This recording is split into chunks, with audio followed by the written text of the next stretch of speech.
Welcome to Midwest Paranormal Presents Paranormal Soup. I'm your host, Jason Bland, and tonight we have guest Ellen Kohn.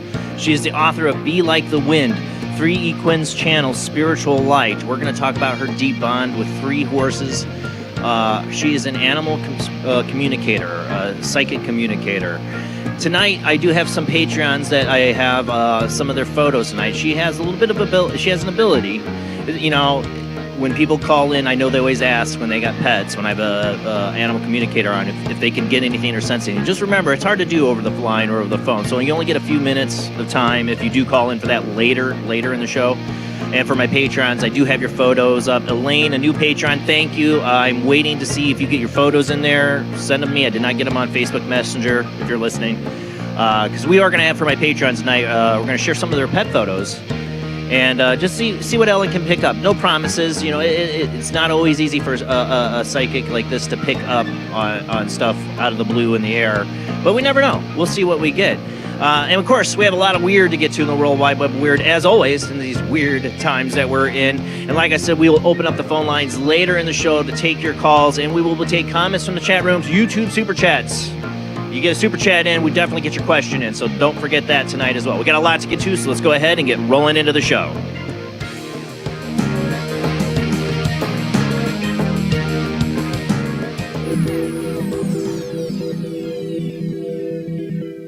Welcome to another night at Paranormal Soup. As I said before, I'm your host, Jason Bland. Tonight's guest, Ellen Kohn, will be joining us after the World Wide Web Weird, after our first commercial break. Joining me as always, but look, I'm slipping on my words here, is Jamie D. How you doing tonight, Jamie?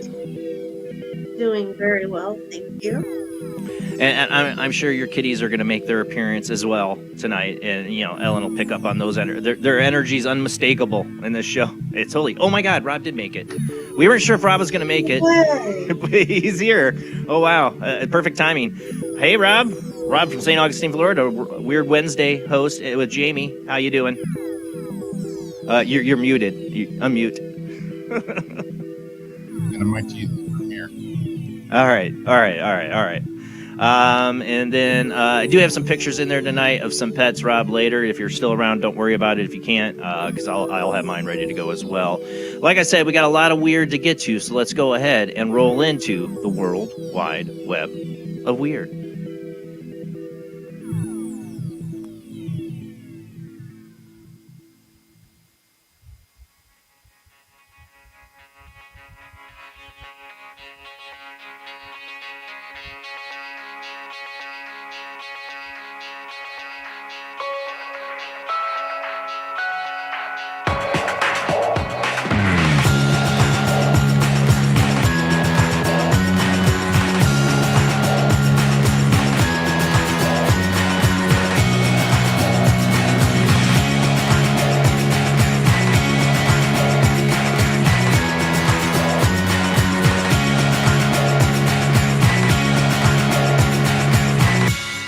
tonight on the World Wide Web of Weird, I thought, of course, we have to start off with the UAP Congressional hearings that we had this week.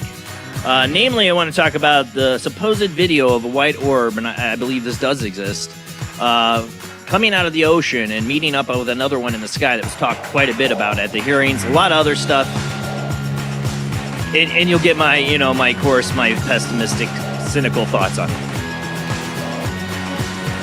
For those listening on the Paranormal Soup Radio Network, we are a live webcast on YouTube, Facebook, Twitch. If you want to come, watch. Otherwise, I'll narrate as best as possible. All right, Rob's got his share screen up here. Yes, we had the UFO hearings. UAP hearings, whatever you want to call it. I have been able to. I tried listening to it live. I got to listen quite a bit of it live, but I've been going in and out of listening to different pieces of it. But I haven't got to sit down and listen to the whole thing. While there is still a lot to digest from the hearings, this is from Unexplained Mysteries. One of the most extraordinary claims to come out of during the proceedings was the alleged existence of a 12-minute long color video showing a white orb emerging from the ocean around 20 miles from the coast of Kuwait. Filmed from a helicopter, this footage, which has not been released to the public as of yet, was reportedly discovered on a secure internal network used by the Department of Defense to transmit classified information. The revelation comes courtesy of journalist Michael Schellenberger, who testified at the hearings. Halfway through the video, my source said, the orb is joined by another orb that briefly comes into frame from the left before rapidly moving again out of frame. The existence of this video wasn't the only interesting thing to come out of the hearings either. At one point, co-chair Nancy Mace brought out a 12-page document concerning a secretive UAP crash retrieval program known as Immaculate Constellation. I want to say Immaculate Constipation. I don't know. Delivered by Schellenberg, the report had been written by a whistleblower who claimed that the executive branch has been managing UAP issues without congressional knowledge, oversight, or authorization for some time. Really? Really? You think? Possibly decades. Oh, my God. Welcome to the party, pal. Controversial former DOD official Luis Elizondo also spoke at the hearing. The vehicles we're talking about are performing the excesses of 1,000, 2,000, 3,000 Gs. He said, we are talking about technologies that outperform anything in our military. My opinion, it's all a show. I mean, it's great for the movement of disclosure. Let's see that video evidence. I'd love to see that. Tim Burchett has been pretty popular, a Republican congressman that's been manning a lot of this disclosure. Just listen to his words. He says it's all a dog and pony show. He's like, the evidence isn't going to come until basically he says the executive branch. I disagree with that. I don't think the executive branch even has that authority to do much to change that. But he thinks it will. I have my doubts, but we can stay positive. Positive thoughts. Maybe we'll get more disclosure with a new president. I highly doubt it, because there's other presidents, and we have I can go down the line of presidents have had this interest and been shot down. They're obviously not worried about presidents at all on this topic. I think they stopped telling presidents a long time ago. After Kennedy, probably even before. I don't even know what they told Kennedy, or they did tell him. That's why they had to kill him, right? That's the theory. All right, moving on. I've seen this post up and go very viral. Mystery as hundreds of people see large dark UFO over West Michigan. This went very viral. It was on like an ABC News report, I think. Yeah, I think that, or Fox News. I think that's Fox News. Fox News. According to reports, the sighting of an anonymous object was seen last Friday, Senator Lawn Geisen Parkway in the Byron Center, Wyoming area of West Michigan. It was large enough to be spotted by quite a large number of people throughout the area. But for a long, witnesses had taken to social media to talk about what they'd seen. Described as being large, black in color, and shaped roughly like a triangle, the object didn't seem to resemble any known drone design, and certainly wasn't a helicopter or other known aircraft. Some people speculate it could become some kind of giant kite, though some remains unconfirmed. It was weird. The size was big, and it's just hung there, said witness Melissa Belinsky. Another witness, Aaron Adamskis, or I don't know, noted that his group had watched it above the Pines golf course in Wyoming for 15 minutes straight, and nobody had been able to figure out what it was. Despite the number of sightings reported, however, the Kent County Sheriff's Office noted this week that it hadn't received any reports about anything unusual in the sky. If you watch the Fox, one of these news reports, I think it was the Fox News report, the lady at the end says she went and looked in the field, and she saw a guy with a kite. It was a kite. So be aware if you do see something big like this just hanging there in the air. check out for that. See if somebody's manning a kite, especially if it's near an open field. I mean, a drone is not going to hang there. You'll know a drone because it'll be moving, I think. I mean, it could hang there in the air, but I think it'll be spottable, shape and size. But if it's really big, it seems like it's big, try to get a size perspective, look for an open field, make sure it's not somebody with a big kite. These kites can be huge. And the drones will usually make a noise. They leave that out of this article. I don't know. I'm pretty sure what the one lady in the interview said, I saw it in the field. It was a kite.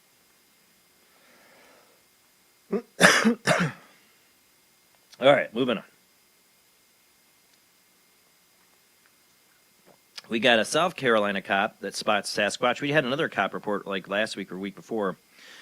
South Carolina police officer says he spotted what he believes to have been a Sasquatch while hunting deer on his family's property. The intriguing sighting, which was reported at the Bigfoot Field Research Organization last week, occurred near the town of Palmyra at around dawn of November 2nd. While sitting in a ground blind, the witness recalled, I heard a loud, deep-toned grunt and stomp at the same time. When the deer hunter turned his attention to the direction of the odd noise, he was stunned to see a 7 to 7.5 foot tall brown human-like shape through all the brush. The witness went on to describe the mysterious bipedal creature, spotting long brown hair, ape-like face, and long arms. Chilling, the cop said that he and the suspected Sasquatch had something of a stare-down that lasted around 30 seconds, but it felt like forever. It turned and walked off. Despite being armed, the witness smartly opted not to shoot the creature nor pursue it when it fled. Again, you're not going to want to shoot something that looks human-like. You might be scared, but especially if you're trained with a firearm, if you're a police officer, you don't know if you're shooting a guy in a ghillie suit. But then again, these guys that go out there and try to fake Bigfoot out in the woods and stuff like that, be careful. But one of the first things you learn in hunter safety is know your target. Yeah, you don't know that's a bear, don't shoot it. If you don't know and cannot identify what you're shooting, you don't shoot it. Right. I think that's kept Bigfoot alive for a long time, but there is always going to be the not so professional hunter, and somebody with a gun that gets scared. So don't. Bigfoot. Mm-hmm. Oh, he was in my circle. All right, let's see here. What are we on to now? Oh, this one's interesting. So this is supposed to be a security camera of a bicyclist that vanishes into thin air. Eerie piece of security footage from the Philippines shows a bicyclist seemingly vanishing to thin air as he cruised down the street. Strange camera scene unfolded earlier this month outside of listener Coast to Coast. Listener Dave Clifford, who resides in the community of Bagat, drawing our attention to spooky footage. He explained that my wife and I were reviewing our CT camera as we had a lot of cats trying to get at birds in our way. This is weird. I don't know. I think this could be some kind of camera distortion. Go ahead and play it.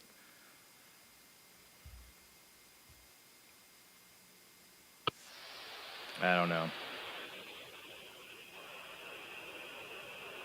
You can cut the audio. It's just sounds. What is your thought, Jamie? Do you think that could be just a distortion that makes it look like he disappeared? Or you don't see any of the other things disappear. They have they edit it? Yeah. It could be a TikTok editing app where they have it to where it almost looks like a train is really running people over, and then they'll ghost out like that. The same type of transitions. Well, it is,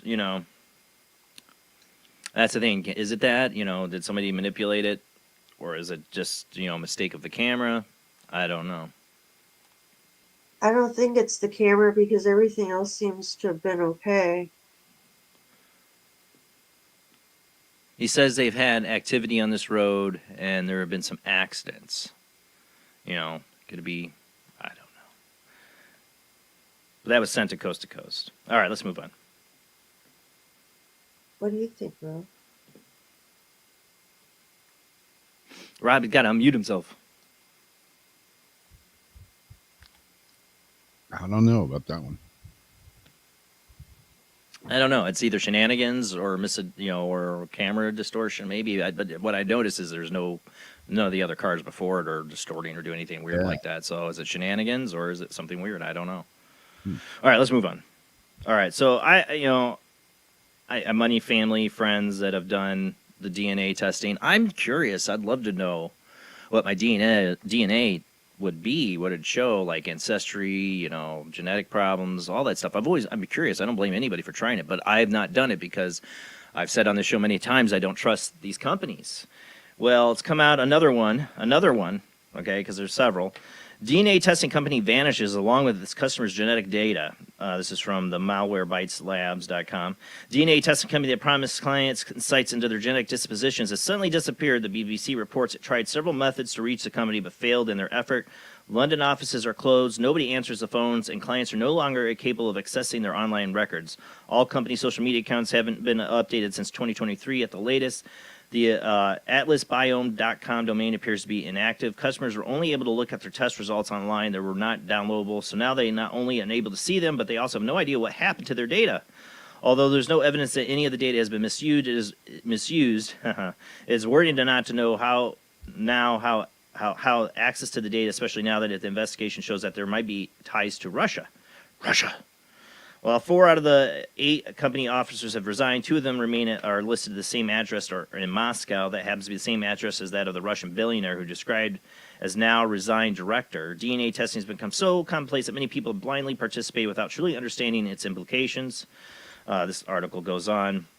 I was looking for, so there's several examples. In 2010, MyHeritage suffered a security incident which exposed email addresses and hash passwords of 92 million users. In 2020, Ancestry was acquired by investment firm Blackstone. That's all you need to know. For $4.7 billion, which raised questions about the potential commercialization of genetic data and transfers to new owners. 23andMe is for sale on criminal forums, their data. Look at this. So about 4 or 5 years ago, because my mom doesn't really have much any family left. My sister wanted to get all 3 of us these DNA kits from 23andMe. I was so against it. I said, no. Well, my mom really wanted it. She really wanted it. I didn't want to do it, but I felt guilty. And I Yeah, knew your sister's better. just trying to do something nice. I get it. I knew better, but I said, you know what, forget it. So much stuff's out there, and I don't forget it, whatever. And I did it.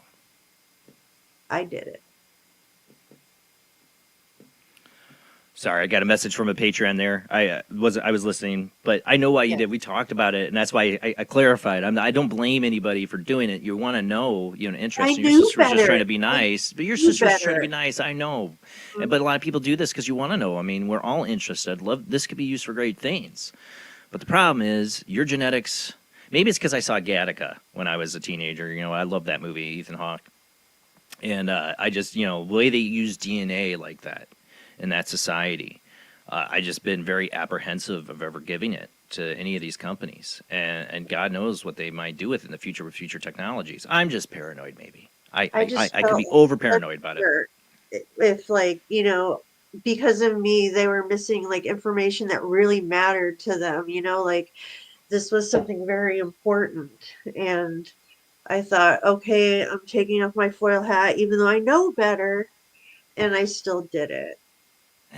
Don't beat yourself up over it. Lots of people do, and like I said, and you said it was 23andMe.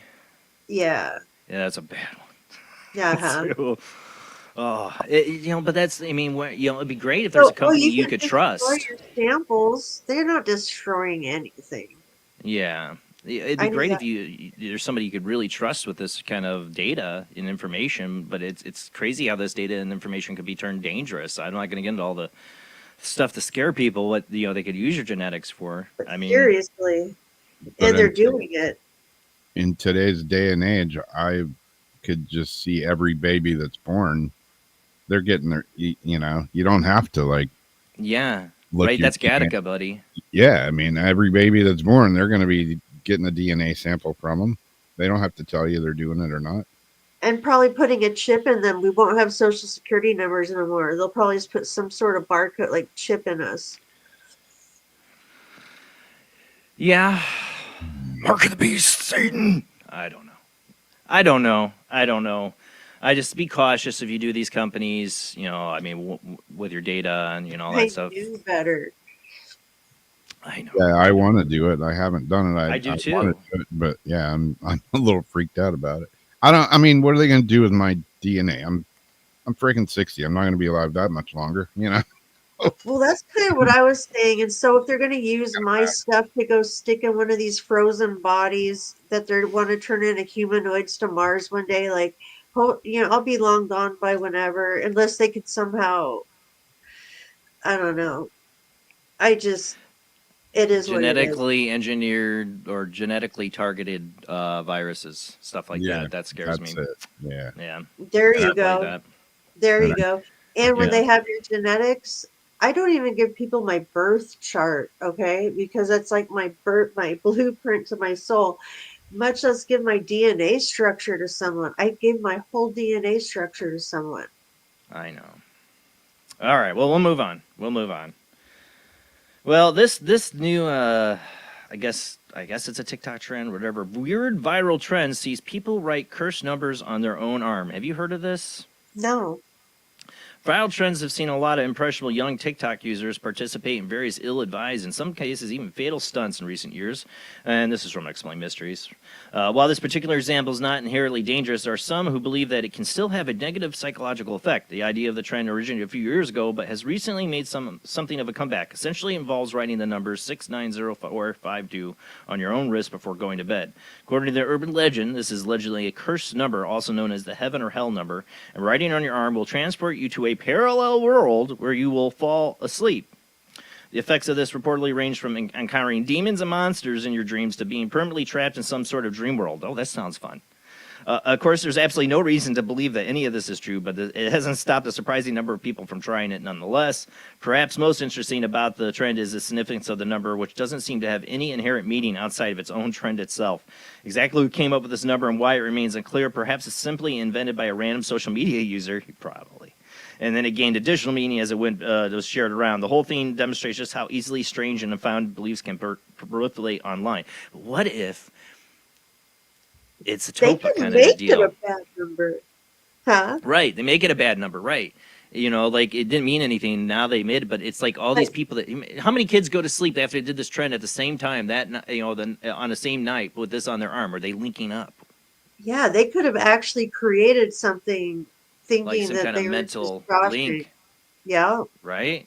I don't know. But it you know, made like something out of nothing.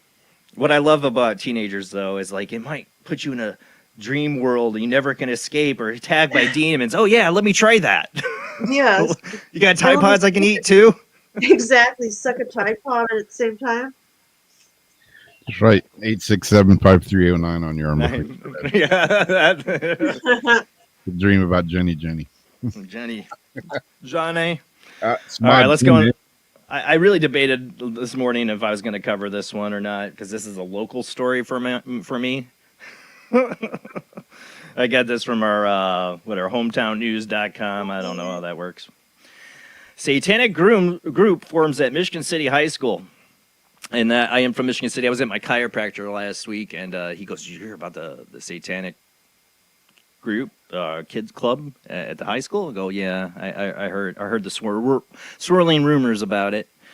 A student-led satanic, this is from the article, student-led satanic organization is formed at Michigan City High School, generating concern and alarm within the community. Judging by numerous posts on social media, members of the high school Satan Club are students who started holding meetings on November 1st after school in the building. The club is filled with a satanic temple based in Salem, Massachusetts. According to the TST website, there's an application process to follow for the club seeking their designation as a local branch of their high school Satan Club. School officials themselves chose not to comment, but the corporation did release a statement saying there was a request by students to form the club. Officials said the request could not be denied under federal law, which also gives students in the club and other extracurricular groups the right to meet at the school. Pastor Geoff, and I really like this pastor's comments. Geoff Saffert, if I got that wrong, I'm so sorry.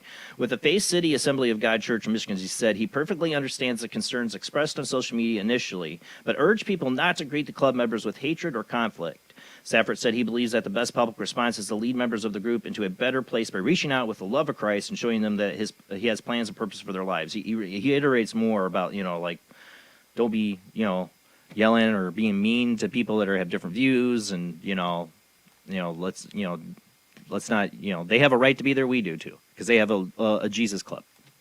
And that's what I said to my chiropractor. I said, for everybody who says, we need God back in school. I get it. But this is what happens when you let God back in school, you let Satan back in school. Now, I think these clubs should be happening. I think we should support kids to be able to have ways to get together and group together in a school format, outside of school in a sense, as long as it doesn't distract from the school process. But if we're going to do it, guess what? Everybody gets to have a club, including the Satanic Church. It's either that or no clubs. As long as nobody's getting hurt. Nobody's getting hurt. Now, one of the kids I work with, worked with mentioned to me that one of the teachers is like a sponsor for the group, had made some really interesting comments. I won't say. I'll find out more on that. Maybe continuing story, because I won't say, because I don't know. This came from a student. Rumors go around. If those comments are true, then I might have an issue with this club. But, the whole, my opinion is when it comes to religion, if you want to keep it out of schools, that's great. If you want to bring it into schools, then you got to let them all. I think religion and spirituality should happen in the home. I think people should become more spiritual, and that's up to the parents' decision, and in the family home and group, not the schools, So like I said, you want more Bible, God in the schools, well, you're going to get more Satan too. That's just that's the way we work. That's how it is, because separation of church and state. We're not indoctrinating kids in any one religion. We're the other. Maybe they'll get a Buddhist school going. I don't know. Maybe a Jedi club. That'd be awesome. That would be Jedi religion club. That's what I'd been doing. When I was in high school, you could have a shotgun in the back window of your truck, and there was no Satan clubs. You said the Pledge of Allegiance every morning, and there's none of this BS crap going on. Life was a lot simpler. There weren't tampons in the boys' bathrooms, and it's just like people are. Life was less confusing. Yes, people are. It was bad. Oh, shut up, you Gen Xers. That's what they tell us now. Like, if they said, "Shut up, Boomer," now it's gonna be, "Shut up, you Gen Xer." Exactly. Well, that's it for the World Wide Web of Weird. Our guest tonight is Ellen Kohn. She's the author of Be Like the Wind, 3 Equines Channel Spiritual Light. Talking about her close bonds with her 3 horses, her spiritual animal communications. And some of my Patreons tonight have gotten in their photos. I got a couple there, Aziriana and Linda, thank you. I have your fur babies. We will share those later in the show tonight with our guest, Ellen Kohn. And we'll open up the phones later in the show. Just hang in there for that, because we got an hour here where we're going to talk with Ellen about her new book, Be Like the Wind, the 3 Equines Channel Spiritual Light. And Jamie will share the link for the book in the chat. You can look it up on Amazon. It is there. But we'll be right back after the short commercial break.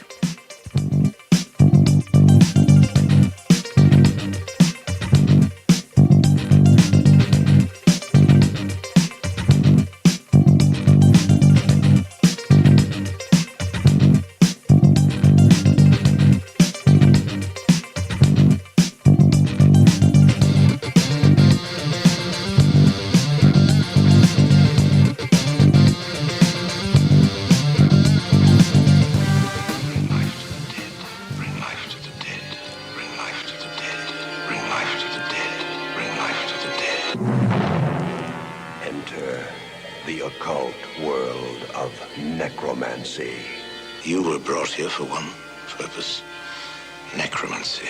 A ceremony dating back to the pre-Christian era. It's the art of reviving the dead. It requires involvement with evil spirits by the person performing the act. The devil god brings life to the dead. No, please. No, please, no. And death to the living. Necromancy. Starring Orson Welles and Pamela Franklin.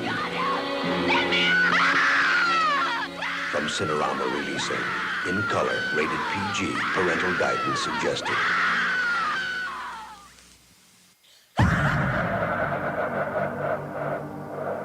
If you are interested in discovering the truth about the paranormal and want to hear from leading researchers in the field, join Justin Brown on his 3 weekly shows named My Paranormal Soapbox, Necromancer Live Show, and the Supernatural Symposium, live on Facebook, YouTube, and InterfaceDeath.net.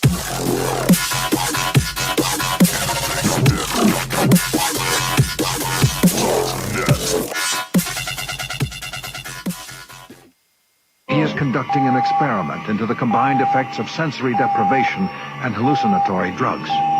The subject of the experiment is himself, and the experiment is out of control. Ken Russell's Altered States, a film that must not be missed, is in the West End now.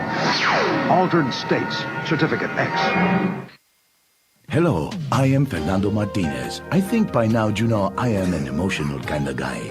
People stop me in the street and say, Fernando, what the hell is wrong with me? Silk shirt, hairy chest, enough aftershave to drown a household pet, but I still cannot get a woman. I tell them you are an ignorant fool. Without the symbol of power and fertility around your neck, what kind of woman is going to respect you?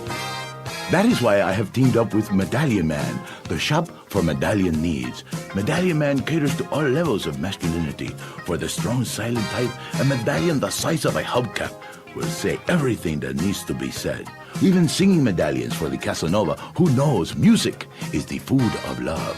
Model trains, dollhouses, diapers, whatever your interest, we've got the medallion for you. Don't forget, every woman knows if you can't support a medallion, you can't support a family. This is the sound of a space clock aboard a U.S. satellite 180 miles above the Earth. No one winds up this timepiece. It's powered by a tiny battery, a battery that delivers power for years without replacement. Now the same type of battery, the Duracell battery, can bring new reliability and long life to your battery-operated equipment. Radios, cameras, toys, all run far longer. Duracell batteries, the long-distance power cells, outlast any ordinary battery. The same type of battery that keeps space clocks running for years can bring long life to anything powered by batteries. Dura, as in durable. Cell, as in power cell. The Duracell battery, made by Mallory. Switch to DCS ranging. 240, nominal to profile. We're in the pipe. 5 by 5.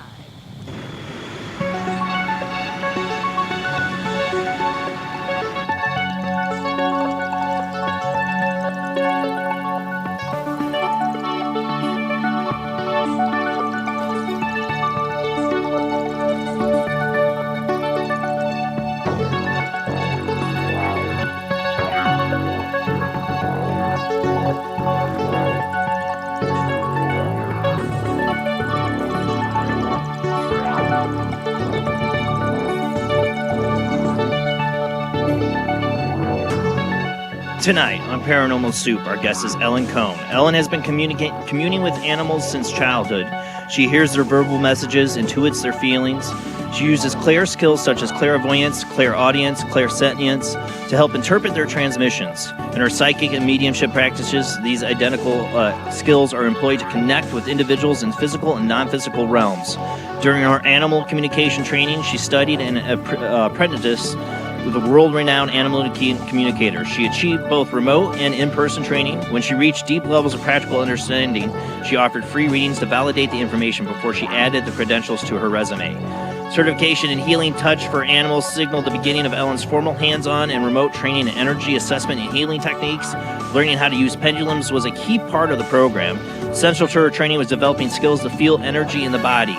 She's completed many practice hours while working on people and their pets during the certification process. Her book is Be Like the Wind, the 3 Equines Channel Spiritual Light. We're going to be talking about her deep bond with these 3 horses in her book. And later in the show, we'll take your phone calls or questions for our guests. Now, just remember, she doesn't do like normal readings over the phone or all that. She might be able to get some insight, but no promises on that. I do have some of my Patreons, Zariana, Linda. I do have your photos ready to go later in the show to show her. We got a lot to get to, so let's go ahead and get to our guest.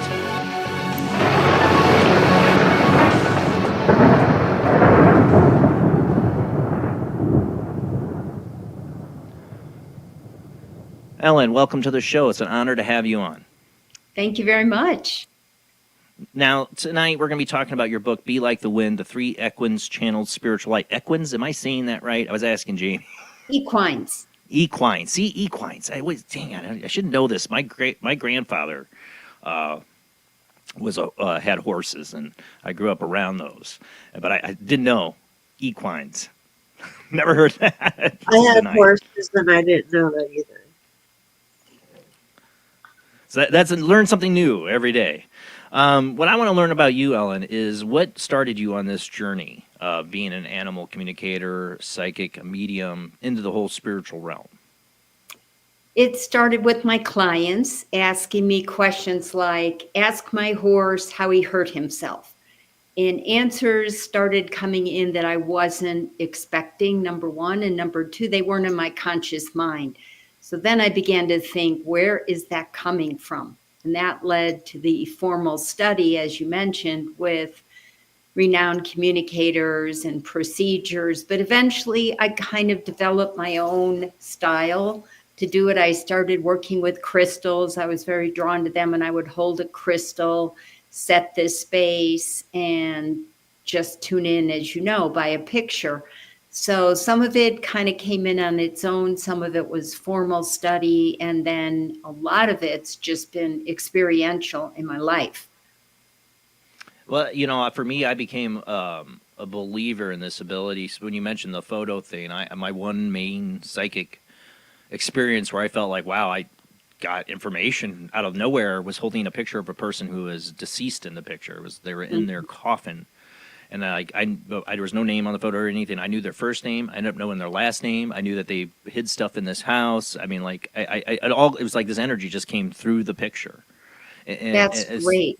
It's weird. It's like the picture holds so much energy. I mean, there's all this information of light inside that picture that's held there, and that something in the human psychic ability is able to reach into time in a sense, or pick up that energy through that pictures. It's something that's always fascinated me, that people have that ability to do that just through pictures. Well, obviously you do too. And if you wanted to pursue it, if it became a passion, you could. Everybody's got it. It's just a question of what lights us up and what we want to learn about. You said you had clients. Now, before you really got into animal communication, were you just doing kind of like psychic readings or mediumship readings? No, I really started out in the energy field. Oh, like Reiki?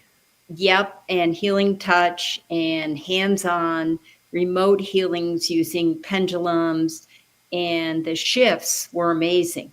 So what made you a believer in that? What brought you to that to start that? What got you into the energy work in the first place?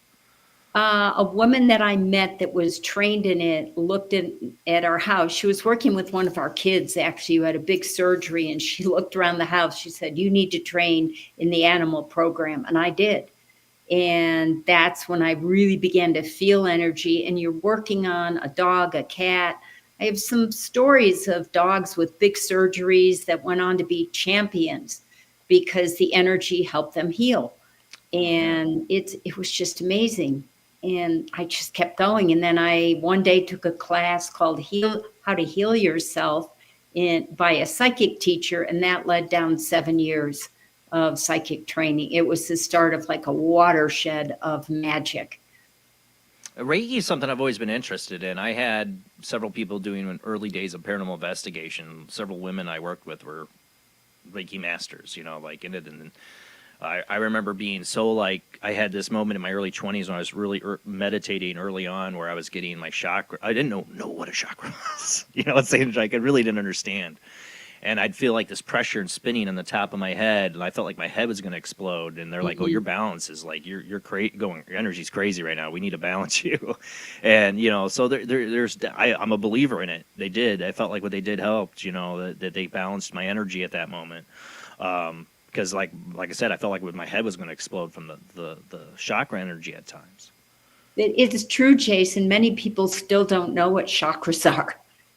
Right. If you actually feel it, if you get to that point where you can feel your chakras, like I was, and I still can. I mean, I can totally feel them. I think that's like for people who don't have any idea about what it is, they could think like, I have a brain tumor or something's wrong. Like if it's up in the head, in the crown, or this. It's like because it's a noticeable. You feel it. I know exactly when they're out of balance. Oh yeah. alignment. I mean, technically, it would be beneficial for all of us to ground ourselves every day, multiple times a day in our busy, hectic world, to sit down and ground. I And do it every night. I have there a you whole go. ritual where I go out in the kind of wilderness area, and I sit My out. grounding is either a 20-minute meditation or nap. I just go to a place where I quiet, let my mind just let everything pass, and I get to a moment of either or Zen, one of the two. But it's my grounding. It's my way of like readjusting myself. It's important. It is. It's very important. But it requires. Some people call it a nap, but it's my it's how I ground myself. Well, when we sleep, we can go to another realm and get truly rested in the body by going somewhere else, let's say. So I have so many people tell me, they're like, how do you do a 30-minute nap? Like, how can you like just go out like that for 30 minutes and be up and ready to go? I'm like, I don't know. I just done that for years, and it's just my way of recouping energy. That's good. And sometimes I don't sleep. Sometimes I'm like in this other, I'm totally conscious the whole time, but I'm like in a whole other slipstream, you could say, or like dream walking, or I don't know, like lucid dreaming in a sense. I've definitely on my break at work in my car lucid dreamed today, because I knew I was dreaming. I knew I reached that dream state, but I was conscious of it. I'm getting good at it. So it's like, I'm going to keep doing this. Everybody was knocking me, how do you do the 20, 30-minute naps on your break, whatever. I'm like, I'm either meditating or sleeping. Now I'm lucid dreaming. That's great. I love it. Yeah. So I was excited about that. I forgot about that. Or it's not today. It was yesterday that happened. I had a break, and I totally went into a lucid dream state on my break in my car. I'm like, wow, I got to do that again. So yeah, I think grounding is so important for people to understand like what the energy is, and for Reiki. I mean, there's more people nowadays aware of it than they were when I was in my 20s. I think it's definitely what you do and all that's become more into the zeitgeist. It's become more in the atmosphere of people's consciousness, but it's still us here. There's still a small group of us, I feel like, in this country at least, that are into it. The general population don't have a clue about this. And they don't realize all the things they do in their life that suck their own energy, drain their own energy. And I think Reiki's really interesting, for people to, if they just had just not to become a Reiki master or practitioner, just to understand it a little bit, about their body's energy. You could do level 1 and 2 and get all the symbols and just use that in your life. Yeah. Use the power symbol on your plants, on your pets, on yourself, on the room I'm sitting in, for example. Any of that, it's not hard to access. Yeah, I just try around with it. I think also, though, people, you got to be careful. When you mess around with your chakras and you don't know what you're doing, like I did, it can cause problems too. So, like, do your research, get a mentor, somebody, that's into it. And that's the hardest part, is finding people that, can mentor you in these fields. Mm-hmm. What's your suggestion for people that are kind of starting to get into the ideas of Reiki or energy, for like mentorship, or to learn, to have like a guide? One thing could be to go locally to your metaphysics store and meet the people that might be teaching, and then get a really good feeling, trusting. This is a huge part. Trusting your intuition, trusting your gut, and see, if they're trying to charge a lot of money, they're probably not okay, because it shouldn't cost a lot of money to do a Reiki course. Some books are pretty good out there now. I do a lot of reading, and I love to learn. So I'm constantly, but then I end up giving a lot away, because I'm like, nope, I'm not going by their rules. I'm sticking with what I know. But I feel like if you're magnetized, search around locally first before you go online. Some of the online courses feel impersonal to me. Right. You're in a big Facebook or group chat room. It's better when you got somebody there to like mentor you, a personal. And it can be pressure, and you're not sitting with your teacher. Go to a workshop, local workshop. That'd be awesome. I wish, that's the thing. It's like in my area, I had, when I was in my 20s, I was really into this. I had a nice new age kind of store, nice lady, Mary Lee, that ran it. She she had all kinds of stuff like that. It was great, but then they went out of business, and like, now there's nothing like that in my town. It's like, it's so sad when those places come and go. You try to support them. It's so hard to run a business like that, and keep it going. She tried to do a lot. It's so sad when you see these stores close. It's like, no, there's nowhere else for me to go, But, Facebook groups, you might have people that can help you out too. There's stuff like that. Just like you said, trust, if they give you the creepy vibes, then, Yeah, if it doesn't feel right, it's not for you. Trust your gut. That's what I say. Trust your gut. The first something tells you, little alarm bell goes off, then just move on. So you did the Reiki net, and this led you to animal communication started coming through on these readings. And is this mainly living animals, or would it be animals that passed on, or both? It's both. It's both. I can honestly say it was the living animals that I started with, because I'd have my hands on them, and then the owner would say, what happened in that hip, or how'd he hurt himself? And I would get an answer. I would put the question to the animal, and then I'd hear something, and I'd say, wow, what was that? But then gradually it seeped in that people wanted to know, why did my cat die so suddenly, or what happened, or things like that. Even our own, we've had a horse, a dog, and a cat die very, very suddenly in our lives. Yeah. My first real cat as a pet was named Patches, and people laugh when I say this, and I know I'm not trying to be funny, but they literally found her face down in the kitty litter. It was horrible. I had to help bury the cat. My parents were so heartbroken, and I love that cat. She slept with me and everything, and I'll never forget. She all died during when I was going through like this shadow person experience I went through. It was a very negative entity. I don't know. It's like it killed the cat first to get close to me or not. But after this ended, I saw my cat on my bed purring, and I could see her outline. I could hear her purring, and tears were coming down my eyes, and then she faded away. But I was like her way of telling me she was still there. I don't know how people don't look in these animals' eyes and don't know they have a soul. That there's something so much deeper to this bond and connection you have with these animals that are in your lives.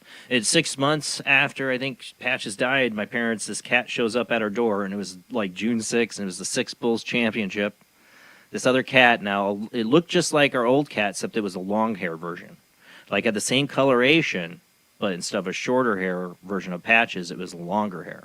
And showed up like right at our door window while we're watching the Bulls Championship. Scared the crap out of us because it looked so much like Patches. And of course, we took my dad. I was like, don't bring that cat in the house. Don't bring that cat in the house. And my dad totally brought that cat in the house. Totally did. And they had a good many years with her, 6. And she died suddenly. And that broke my mom's heart. They knew she was sick. It wasn't as sudden as Patches, but it was pretty sudden. And it was just so hard. People don't get it, too, either, when somebody loses a pet. I think other people that aren't pet owners are like, well, just get over it. Suck it up, It's like, it's just like losing a family member. Not in my world, boy. Yeah. It's now my parents moved on to Shih Tzus. No more cats. After I brought my dog Bella into the house. Parents associate the new cat with either it's Patches in a new body. I did. Or you did. Well, this new cat couldn't have been. It was still alive when Patches was, by the age range. But I felt like Patches had something to do with it, because I literally think I saw this ghost not long before 6 showed up. Right. And I really feel like Patches might have sent 6. Yes. Yeah. And, the more I do this, the more I believe they can walk in. I do believe they can, or part of them can morph into the one they've sent. It might not be the total replica of your previous cat, but there's something so familiar or certain traits. It's happened to me. We're on our third round. I was trying to go in the other room to show everybody the third one, but if I move this computer to another zone in the house, I'm going to drop the entire connection. It's not worth it. Jason, I'm not taking a chance. As cute as he is, he'd be sitting right here. I'd love to see him, But no, Yeah. don't do that. Don't do Yeah, that. I got another one over here, and I'm trying to coax her over, but yeah. So I'm on They my make their way third round eventually. of the same ones coming back to me also. yeah. I mean, how many cats do you have, Jamie? Right now, I have 6. Wow. It's a revolving Yeah. door of rescues. Oh, that's great. I'm Yeah, and nursing 3 in here right now. anybody can tell you about deep bonds with cats, especially it's Jamie, because she feels so hard. Her heart goes into every single one of those cats, and people don't get it. They don't understand these bonds we have with these animals. We got a rescue. It's going to be a year that she's been with us, December 23rd. Rescue Frenchie. And we know she's like 3 to 5 years old. And I will be selfishly asking this for my wife because she's like, can you ask her about Kiki? Because, okay, so we had a puggle and a pug for many years. And my sons are now 13 and 9, or soon to be 9 for the other one. It was during COVID. And Liam was really young. He was like 3 or 4. And we had to put down Bella. She was 17 years old. And it was like outside. I actually dreamt about this a year before. I dreamt about the whole scene about them putting my dog down. I didn't understand why it was outside because I didn't know COVID was going to happen. But sure enough, when she died, I was walking around the back of the vet place. I'm like, this is the dream. And it was I couldn't ask for a more beautiful passing for my dog. It was the sun was setting. It was outside. I remember Liam putting a little flower next to Bella's head. And it's affected him bad over the years. He's had therapy. I'd never wanted to bring my kids to this. When I had that dream, I thought I would never bring my kids. Just a dream. But Bella passed, and I swear, me having that dream saved me from about a month later, Asia, we had to put down. But I had a dream about Asia, too, where she woke up in the middle of the night, and this big tumor she had on her stomach blew up, and she died horribly in my arms. Because of the dream I had about Bella, I took that dream seriously, and we took her in. The doctor said, yeah, it's time. And we had to put her down. So, like, in a month's time, we lost both our dogs we had for 17 to 15 years. Wow. And for my kids, it was horrible. It was already COVID. It was already miserable. It hurt this family. It took us 3 years before we moved on to get another dog, to start looking. And we got Kiki. So my wife's question, I'll ask this, and we're going to get to your book more. But I will get this just in case she watches. Because I promised her I'd ask. So I'll show you a picture. We got some pictures later tonight for my Patreons I want to show too. So this is let me get that up there. You can see. You see that? That's Kiki. She was found somewhere southern Indiana, I think, or no, Indianapolis, or somewhere around there, like left on the street. 3 to 5 years old, and she's a lover. She is the biggest. I couldn't ask for a better cuddlier dog to get us back into being dog people than this dog. That was the day we picked her up with my son. Oh. Yeah. We found out moments later she has smile. a very bad gassy problem, though. It was lonely moments later after that. We weren't smiling because we were opening the windows because she was bombing the car. But that's a Frenchie thing. But she is a lover. This is even the first night here. This is the first night she was with us. And look at her with Liam. She was cuddled in everybody's lap that night. She had to cuddle with everybody. We couldn't ask, like, Bella was a dog that was like, I'll cuddle with you a little bit. All right, I'm done. Leave me alone. Asia's like, I'll sit in your lap for a while. Okay, I'm done. Like, this dog is like total cuddle bug. But I swear to God, she's got like mixture of both those dogs. She does quirky little things that remind me of both of them. Maybe that's just, it's just, it's been a while since we had a dog, but I swear she's like a perfect mixture of both of them. So what do you want me to ask? Where do you think she came from? What happened to her? How did she get lost and nobody wanted her? Because they gave her months where they tried to find the owners. Nobody came. Now, we wondered if she was in a puppy mill and they bred her, used her as a breeding dog. That's the only theory I have. That's correct. I do. I think that's correct. And I think she was dumped. And I also, when you showed me the first picture of her I don't know which son it was, just camped out in his arms, that she was saying, I finally found my forever home. You should have seen her the first time we met her in this pet store. She saw us, and she does this little dance where she wiggles. She was doing the first time we met her, and she came running right to us. You know, like she knew. It's weird. It's like she knew like where she was going home with us. I swear to God, it really was like that when we picked her up. It was like, bam, she knew she was going home with us. Yeah. And I was like, is she gonna be scared, or like this was my first rescue. And like, so I'm like, she gonna be scared? Not know. She's been with these fosters for months now. Like we're taking her out of that environment. Best unconditional love from her. She did not care. She immediately loved up. She wanted She's got to the sleep in kids. somebody's bed. Yeah. She wanted a family with kids. Oh yeah, she loves the kids. She's sleeping in Dean's room probably right now. But she takes turns what bed, our bed, Dean's bed, or Liam's bed. Which bed she's going to sleep in. I remember them telling us, because we have a crate, and you're like, well, that ain't going to work. She's going to want to sleep with you. One of you guys in the bed. That's totally the case. She does a weird thing when she's in her crate, too. It makes me wonder what her past was. I'll open up the crate, and she'll just sit in there and look at me, kind of like wiggle, like waiting for me to give her permission to come out of the crate. It's weird. Yeah. It's weird. Some animals that come from those like backyard breeders or puppy mills, they're scared of the world. They are scared to be outside. They're scared of new things. They're terrified because they've lived in a crate in someone's garage. That's why I wonder why when I open the crate door and she kind of like sits there and doesn't come out. Like when I'd let Bella or Adria, I'm like, oh, get me the hell out of here. Like, how dare you? Leave me in here. She's like sits there and wiggles like, am I out? Can I come out? Can I come out? Never seen a dog do that. But she's resilient because it could have gone the other direction in her life where she shut down, but she obviously knew somewhere in there she was going to be free. The first week we had her, she got out of our fence line, our ring camera, picked it up, her running out and like running down the street, oh my God. And then coming right on back. So you went and took a look at what was around, and she brought her butt right back. Thank God. That can happen too, where they bolt because they live in terror, and you don't see them again. They're gone. That can happen. We got lucky. You did. Our son and his wife have a golden retriever that came off a transport, scared of the world.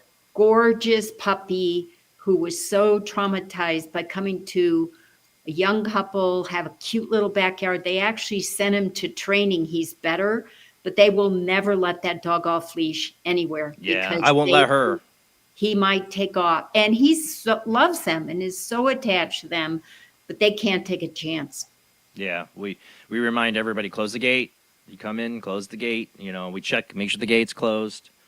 Because she knows. Paranoid. She knows, Jason, because she could have had a choice to keep going, and she didn't. That's why I said, thank God.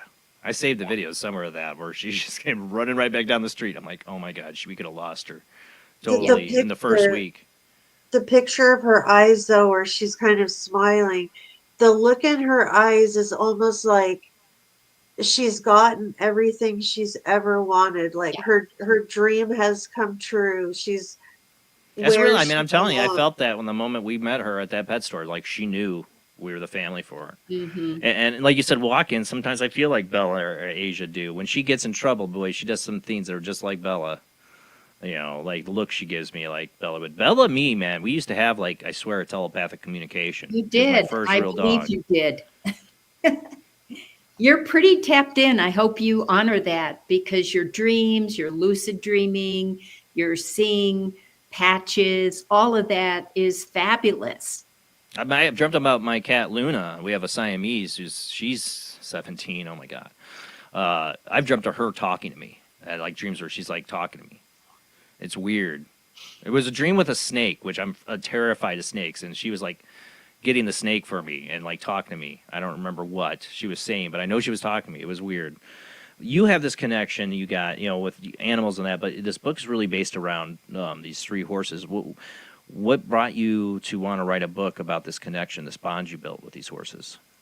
Well, once again, I wasn't looking for it. It was a conversation I had with Monty, who is the main channeler in the book.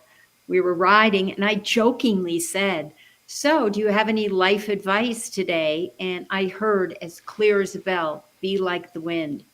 And I pulled out my phone, I wrote it down, and that was the start of an 8-year journey of writing a book. It wasn't planned. It came out of the blue, and he said that. And I said, I think this is really important, and I betcha he's got more to say.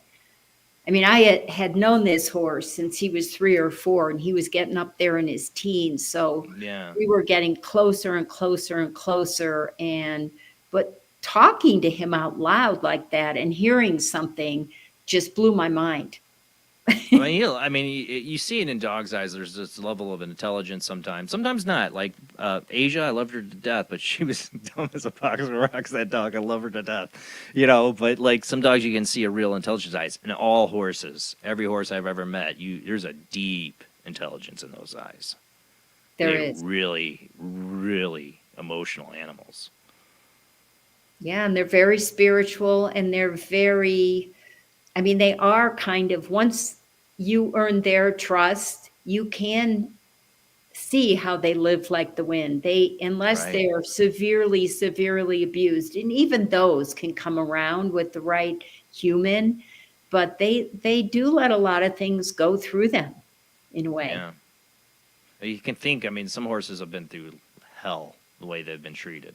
We treat animals horribly. Humans we're just a-holes. I don't know why any animal gives us the time of day most of the time, as a species. But these animals do, and they become part of our lives. And for horses, it's a big investment monetarily and emotionally and physically. And, I've had a lot of friends that have raised horses and trained horses. Like I said, my grandfather trained Tennessee Walkers and won a lot of prizes and all that. And he had horses when I grew up. And I think it broke him when he got too old to take care of them, and they had to sell all the horses off. I think that's when his dementia really went bad, and he shut down. I couldn't imagine, that's such a big part of his life. When you get to a point, it's a lot of work to take care of horses. It's a big part of your life and time. Well, so there's going to be a bond. 2 horses on a ranch a while. And we do all the work. We don't do major repairs around here, but my husband does a lot around the barn, and it keeps us young. So, and I ride a lot still. So trying. That's awesome. So Monty was the first horse that kind of communicated to you like this, where you heard the words in your head like that. Yes. That clear. Wow. Yes. So you start this kind of conversation with Monty like this. You start to hear him more like that in your head. You get more kind of verbal communications. Yep. And he died in 2000. He was one of the sudden deaths in our home. He died in 2017. And a lot of the communications with him were after he died. And also a horse named Billy, who was a while back. It started to come to me that he was part of this book writing thing, because I was starting to see the experiences I had had with him in the 90s. And whoa, it was going on then, and I didn't know it. The connections that you were making. Well, yeah, when my dad died and I went to ride, and he took me on a trail ride wait a minute here, what's going on? I looked at it in hindsight and I said, he never went out that gate without protesting. What was going? He knew my dad had died. He told me in spirit, I was taking care of you. And it was a wake-up call in its own way. Yeah. Yeah. Now, one of the things, I believe in past lives. I've had my two very vivid dreams and a past life regression with Chris Lee. A huge believer in the possibility of my youngest son, Liam, has got past life memories of being in war, most likely. He's named a place where a battlefield happened. You would have no Colmar Pocket in France, World War II. You would have no idea about that. So I'm a big believer in past lives. With this communication, were you discovering kind of this connection with your past lives and these animals? Yes. I'm trained in it. So first and foremost, I've had a lot of practice in it. But when Monty died like that, And I was really grieving. I just took everything out of me. I was scared to get in a car. I'm like, what is going on here? I started trading readings with a colleague, and eventually it came out that he and I had had nine past lives together. And then I felt closure. I said, no wonder this is running so deep. There's just been a history with us for centuries with this horse. Now I understand. And some of my clients, I think, when they've gone through that with their animals more than once, and they don't understand why they can't get over it, well, let's go a little further back. And sometimes they're a human. I don't go by the rule that horses reincarnate as horses, dogs, humans. I think they cross-pollinate, or whatever we want to call it. So you're of the belief that a human could reincarnate as an animal, like a dog or a cat or a horse. Yeah, I've seen people that believe. There's definitely a belief in that. I mean, there's a long belief in that, history of belief in that. When our dog Simon died very suddenly, I had a reading, and she told me I had been a shaman in a past life, and he had been a little boy, and I couldn't heal him, and he died. And that's what was going on with me, the human, and the dog.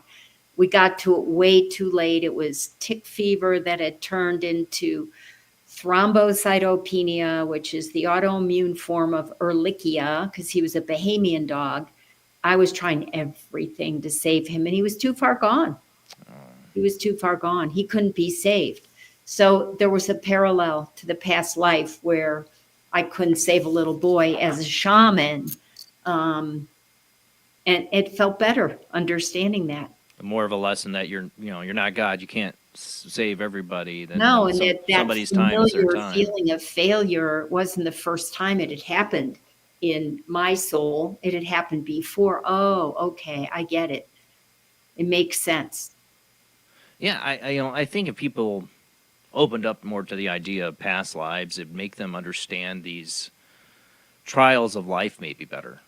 Understand and help them with their grief, because like you said, people, I've watched it with myself. We all grieve really hard over our dog's life, even though they got to live long lives.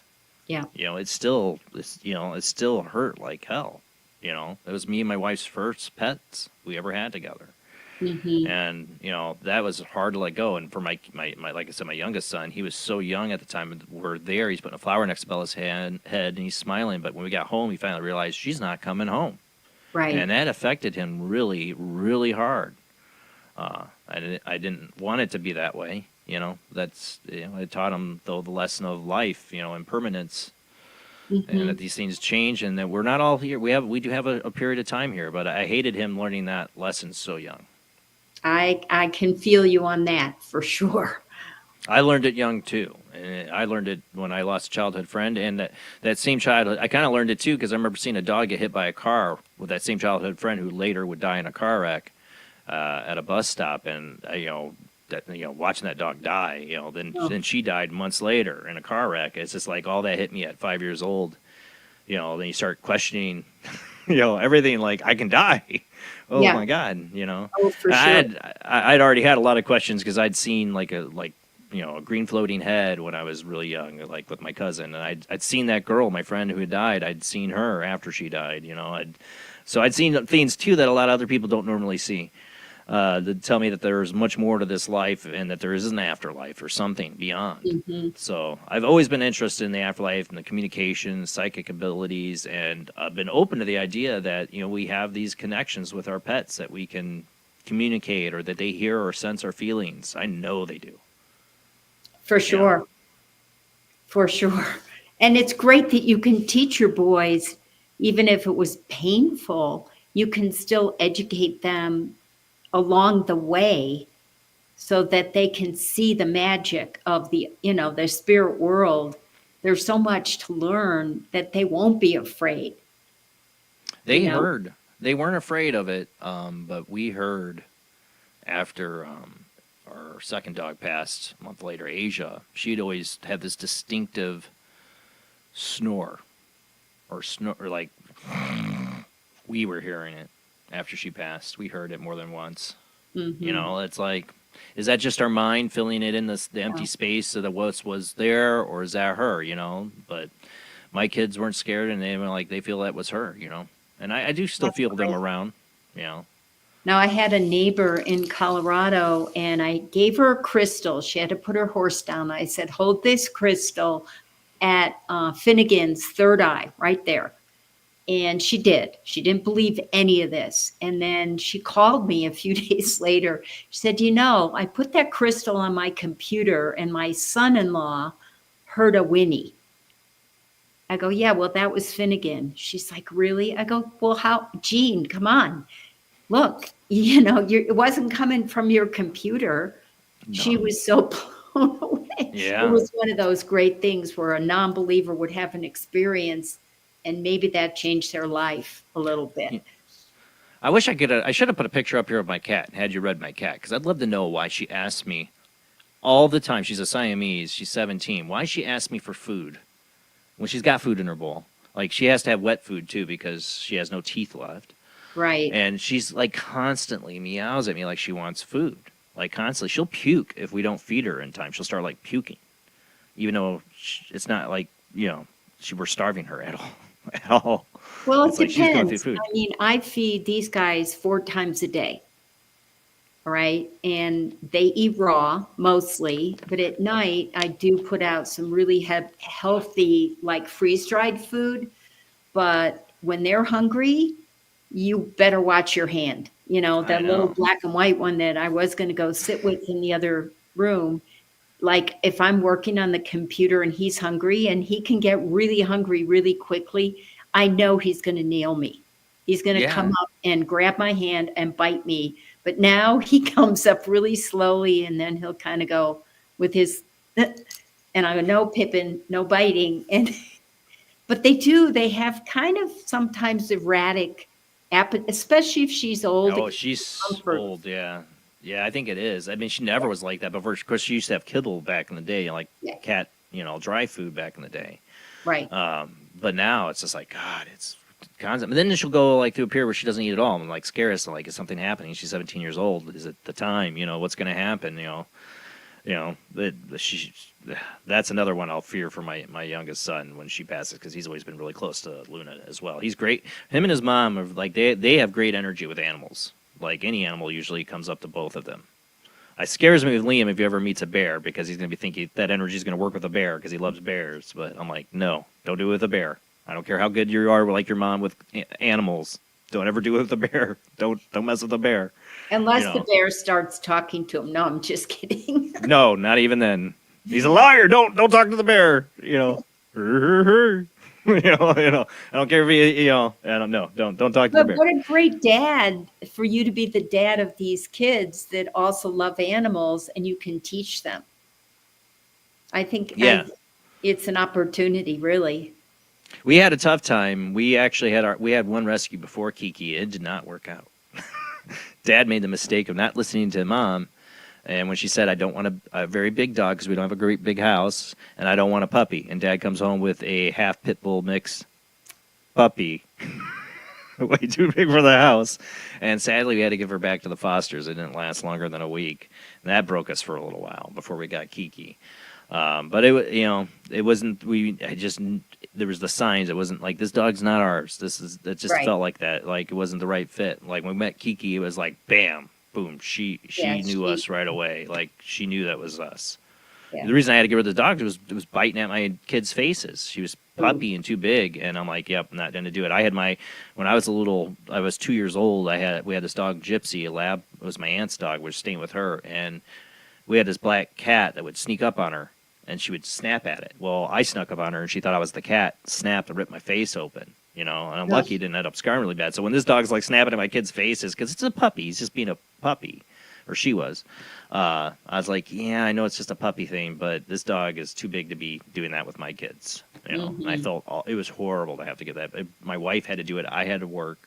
I felt awful. I failed there as a husband and father on that moment of trying to do. So then I left it up to my wife to find Kiki, and she did a brilliant job. She found Kiki. I was like, I'm done doing the dog, finding the dog. I can't do it again. I'm like, it's on you. And she found Kiki. So from a rescue, because that was my one deal. She wanted a Frenchie. She wanted a small dog. I said, well, we're only getting a dog from a rescue. That was my deal. We get a dog, it has to be from a rescue. You don't want a puppy either, right? So if you can find a Frenchie from a rescue, and I thought that was like not going to happen. But there's like a Frenchie rescue in Indianapolis. Oh, yeah. And she found it. I was like stunned. I think the purebred rescues are everywhere. I really do. Yeah, she found it. She was, I'll find one. I'll find a rescue. I'm like, that's my only deal. You want a Frenchie, it's got to be a rescue, because any dog we get, it's got to be a rescue. I'm not doing puppies or buying puppies from people. I'm not doing that ever again. And the only dogs we'll ever have from this moment forward, I've said, after Bella and Asia passed, because we got them both as puppies. I got Bella from Mennonites, and I got Asia from some friends that had 2 pugs that they bred together. But they weren't like total breeders either, you know. Mm-hmm. But I was like, I messed with a breeder once before we got Asia, our last, our pug, and it was awful. It was an awful, awful, awful experience. And I'm like, never, ever again. Never. I'm not, I know I have friends, the people that are breeders. There's nothing against people. There are really good breeders out there. You can't find very reputable ones. But I'm like, I am never dealing with that again. There's plenty of dogs that need homes out there. Right. Plenty of dogs and shelters. And I don't know about you, walk into a shelter, it's like, I want to take every one of them home. I'm going to start an animal farm. I'm going to do it all. That's how you feel. Like, I want to just start an animal rescue. Yeah, I cannot. And I even the other day went over to my house sitter's house to get a mic for another podcast, and the gentleman wanted the horse, Romeo, who's here. He wanted him on the video. So we were scrambling around figuring out, how do we do this outside? A friend came over to hold my phone, and my house sitter said, come on outside, I'll show you the feral cats. There were 3 kittens that were part Siamese. They were cream colored with blue eyes and stripes on their little forelegs, like brown. They were so beautiful, and they were completely feral.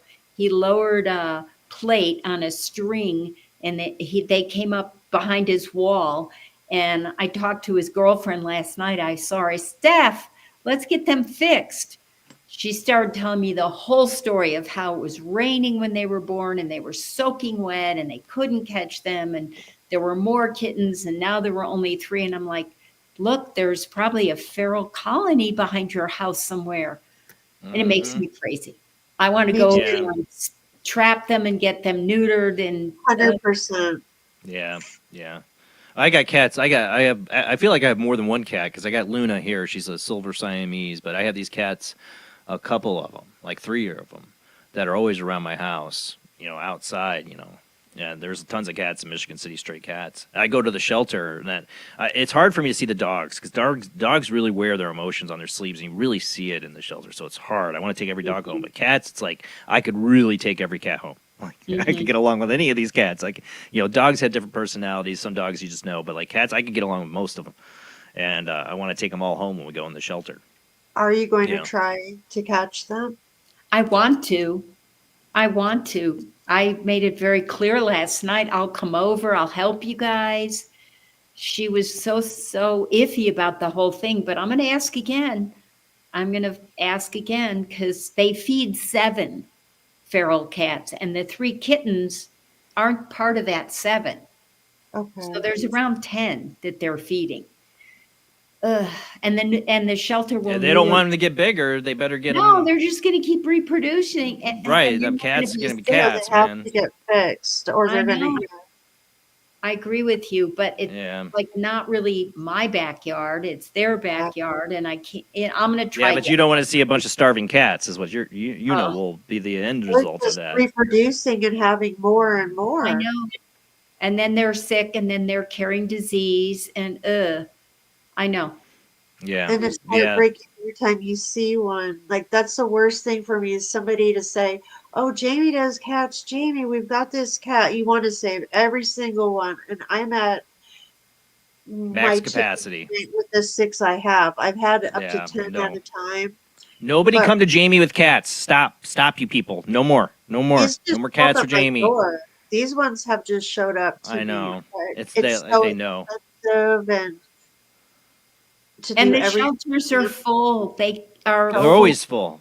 Always full. And they're euthanizing them right, left, up, and down. Yeah, I and know. People are Talking continuing. you into euthanizing if you can't afford surgery, saying just to give them. I see one of your cats back there. That's Stella. She's Siamese. Here. This That's is say Stella. she looks like mine. That's what mine looks like. She was My feral, Luna. this one. Yeah. She Yeah, was all the feral. cats I had were feral, except for Luna. Luna was not bought, but given to us by somebody that ended up having a litter of Siamese, and she was a runt.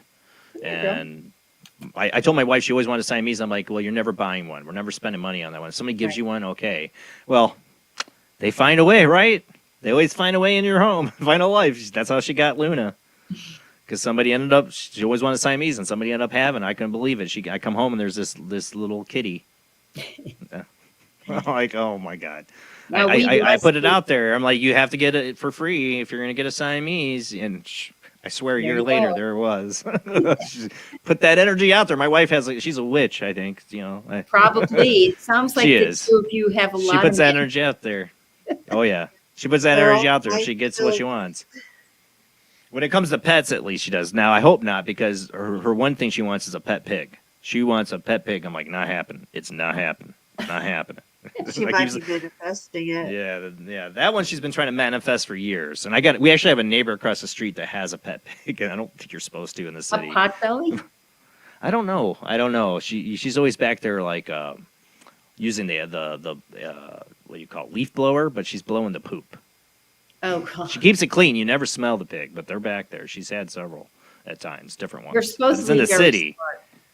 I've heard. Oh yeah, pigs. Oh yes. And they make great pets, so be careful. Great. Well, that's my wife has reminded me 100 billion times. Oh, they're really smart. They make great pets, just like a dog. And blah blah blah. I'm like, yeah, I'm sure. I'm not gonna do a pig. John says he had a pet pig.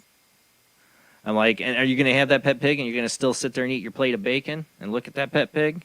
Right. I You're gonna do had that? 2 pet pigs in the house, and they did still eat bacon. I know. Like her mom was raised on a farm, so all animals, even our dogs, she's like, you need to put those dogs down. They're getting too old. She'd say stuff like to me because everything to her is a livestock. It's just her perspective, Mm-hmm. Pets stayed outside. They didn't come in house. They're all livestock, even dogs and cats. This is just how some people look at them. I'm like, to me, it's like, okay, you tell me when I have to put you down. I'm saying, like, this is like putting down a family member. Don't just tell me I got to put them down. It's not going to happen, No, I had a similar conversation in the Bahamas around the potcake dogs, which are the street dogs. Okay, they named them after the peas and rice that get stuck on the bottom of the pot. They could have been called rice cakes, but they were called pot cakes. And we were talking about all the street dogs. You get in a car to go to the airport, and there are packs of dogs. And I said something about, are you going to neuter your dog? He was horrified. What do you mean neuter my dog? It can't have puppies? I'm like, yeah, that's right. There's overpopulation going on here. And I wanted to say, we're not talking about neutering you, which is clearly they don't believe in it. They just think see that I do believe in because you don't, and then they become street dogs. Right. Unless you plan on taking care of all those puppies, or spending the good amount of time to find them good homes, get your damn pet neutered or spayed. No. And it's spay and neuter your pets. It's free. Paranormal Soup. In the Bahamas, actually, where my nonprofit is, it's also free. So the government pays for it. So drive a half an hour, get in the car, get your dog neutered, and stop the cycle. Stop the cycle. Have a good profit. Well, I think you said the book here, the profits from this book are going to go to this, this group, right? Yes, I started over 20 years ago with kids and animals, and it's not a big nonprofit, but I don't pay myself a dime. And it's a high kill shelter in Freeport, and they work so hard down there to keep those poor animals that come through their care healthy and get them adopted. And in the day, we were able to do puppy lifts and fly them to Florida and then get them to Denver and other cities. And the government's just, well, first of all, there's not enough money to do that anyway, but we did get a lot of animals off the island. But love it. Yeah. Yeah, an island, that's got to be difficult. having a rescue to deal with the population size and trying to find homes for the animals. I can't imagine the kind of work. Some of the people that go down there on vacation end up taking dogs home, but it's not easy. Come here, join the island. Here, you want a dog? We got a dog. You take a dog. Yeah, for sure. For sure. We have one still. She's asleep in the other room, but she's our second one. The first one I mentioned that had tick fever and we didn't know it. And the second one, she's 13 and a half, and she is absolutely precious. She looks like a Sheltie. She's so adorable. I encourage anyone, if you're interested in having a dog for your family or by yourself or whatever, one, be ready. You're taking this responsibility. Know the responsibility you're taking. And two, please go to a shelter. Right. Please consider it. Please, wherever you're at, consider adopting a dog, or adopting a cat. Especially, don't buy a cat. I mean, God, there's so many cats in a shelter. There's so many. I mean, our cat shelter here is always overloaded. Mm-hmm. The next cat we get will be a shelter cat, for sure. Or one of the stray cats out here, if we ever coax them inside. Right now, I'm trying not to because I got three animals as a city limit. We're at it, sadly. I'd love to live in the country. If I had millions of dollars to spending it on cars and stuff, I'd start getting interested in, even though it's a lot of work, in horses, because I think they're such special animals. And definitely people should check out tonight. Jamie shared a link in the chat. Ellen's book, Be Like the Wind, 3 Equines Channel Spiritual Light. Like you said, that goes to your non-for-profit. We're going to go to a commercial break. When we come back, I do have a couple Patreons, Azariana, Linda. I will share your pet pictures with Ellen here. And we will also take the phone calls, guys, if you want to call in tonight. The phone lines will be open after the short commercial break. But we are going to go to commercial break. When we come back tonight with our guest, Ellen Kohn, we're going to talk more about her book, Be Like the Wind, 3 Equines Channel Spiritual Light, and her abilities. And maybe, too, Ellen, you can give some people advice tonight how they can kind of tap in to communicate more with their animals. Sure. When we come back from the short commercial break, guys. Thank you.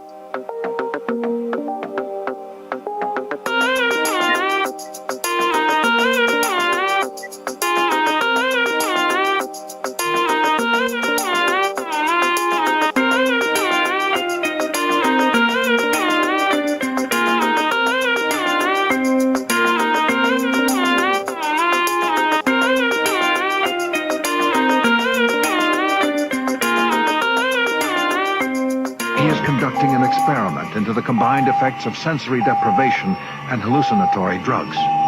The subject of the experiment is himself, and the experiment is out of control. Ken Russell's Altered States, a film that must not be missed, is in the West End now. Altered States, Certificate X. Do you wish for more paranormal and spiritual content? The Paranormal Chronicles magazine is a free digital magazine crammed with the very best in paranormal and spiritual articles and features. No sign-up, no subscription, just free reading and knowledge for you. Read today at www.paranormalchronicles.com/magazine.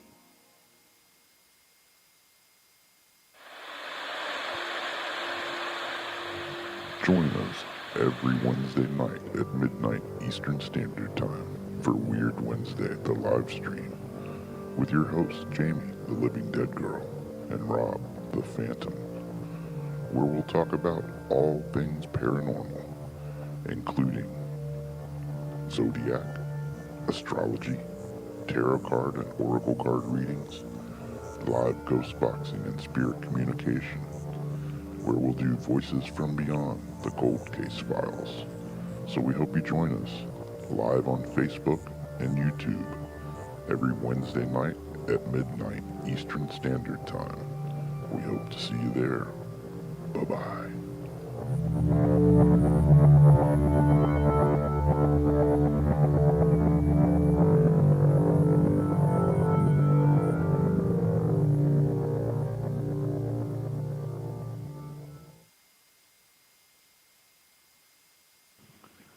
Paranation Magazine is a new paranormal magazine based out of Denver, Colorado. Our goal isn't just to give you the best paranormal content out there, but to promote paranormal unity. We're doing this by giving everyone an opportunity to tell their stories and to share their experiences. For more information, follow us on Facebook at Paranation Magazine and soon, paranationmag.com.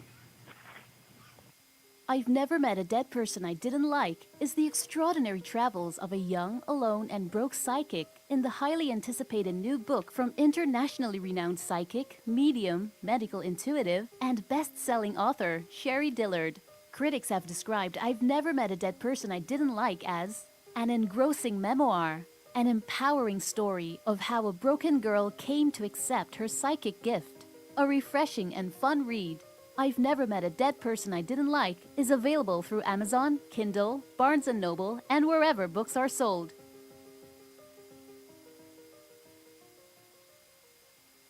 Wrote Spirits of the Dead with a pen dipped in warm blood. You will see the ultimate in terror with this important all-star cast. Brigitte Bardot, Alain Delon, Jane Fonda, Terence Stamp, and Peter Fonda in Edgar Allan Poe's Spirits of the Dead. Only Poe's demented genius could bring to the screen such horror and evil. Spirits of the Dead stars Brigitte Bardot, Alain Delon, Jane Fonda, Terence Stamp, and Peter Fonda. Directed by three masters of the cinema, Federico Fellini, Louis Malle, and Roger Vadim. Spirits of the Dead is an adventure in terror beyond your wildest nightmares. Spirits of the Dead in color is rated R. Hey! So, does anybody want to play Parcheesi? Okay, who brought the dog?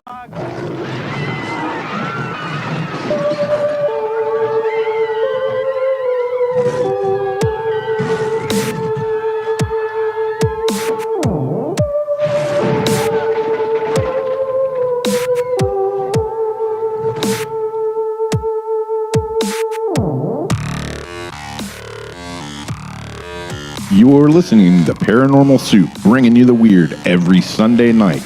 Call into the show and join the discussion. The call-in lines are 219-230-4444 or 260-225-9419 or by Skype caller ID OOJBland00 or JBland Paranormal Soup. And now to your host, Jason Bland. Tonight's guest is Ellen Kohn. She's the author of Be Like the Wind, 3 Equines Channeling Spiritual Light. You can check out her book on Amazon. We have the links in the chat. And we are going to open up the phone lines so you can call in. But I also have my Patreon tonight. Thank you for being a Patreon, Ziriana and Linda. We have their pictures of their fur babies. We'll let Ellen take a look at those, see if she gets any insight. No promises. We'll see what happens. I had to selfishly, put my Kiki up there to get her insight on that. I can't help it. My wife wanted it. I had to do it. But if you call in tonight, you have a question for her, just know she doesn't have a photo or a picture or a connection. She might not be able to read anything for you. But, if you have a question for tonight, shoot it. We'll see what insights that Ellen can get for you. But we got a lot of show to get to, so let's go ahead and get back to our guest.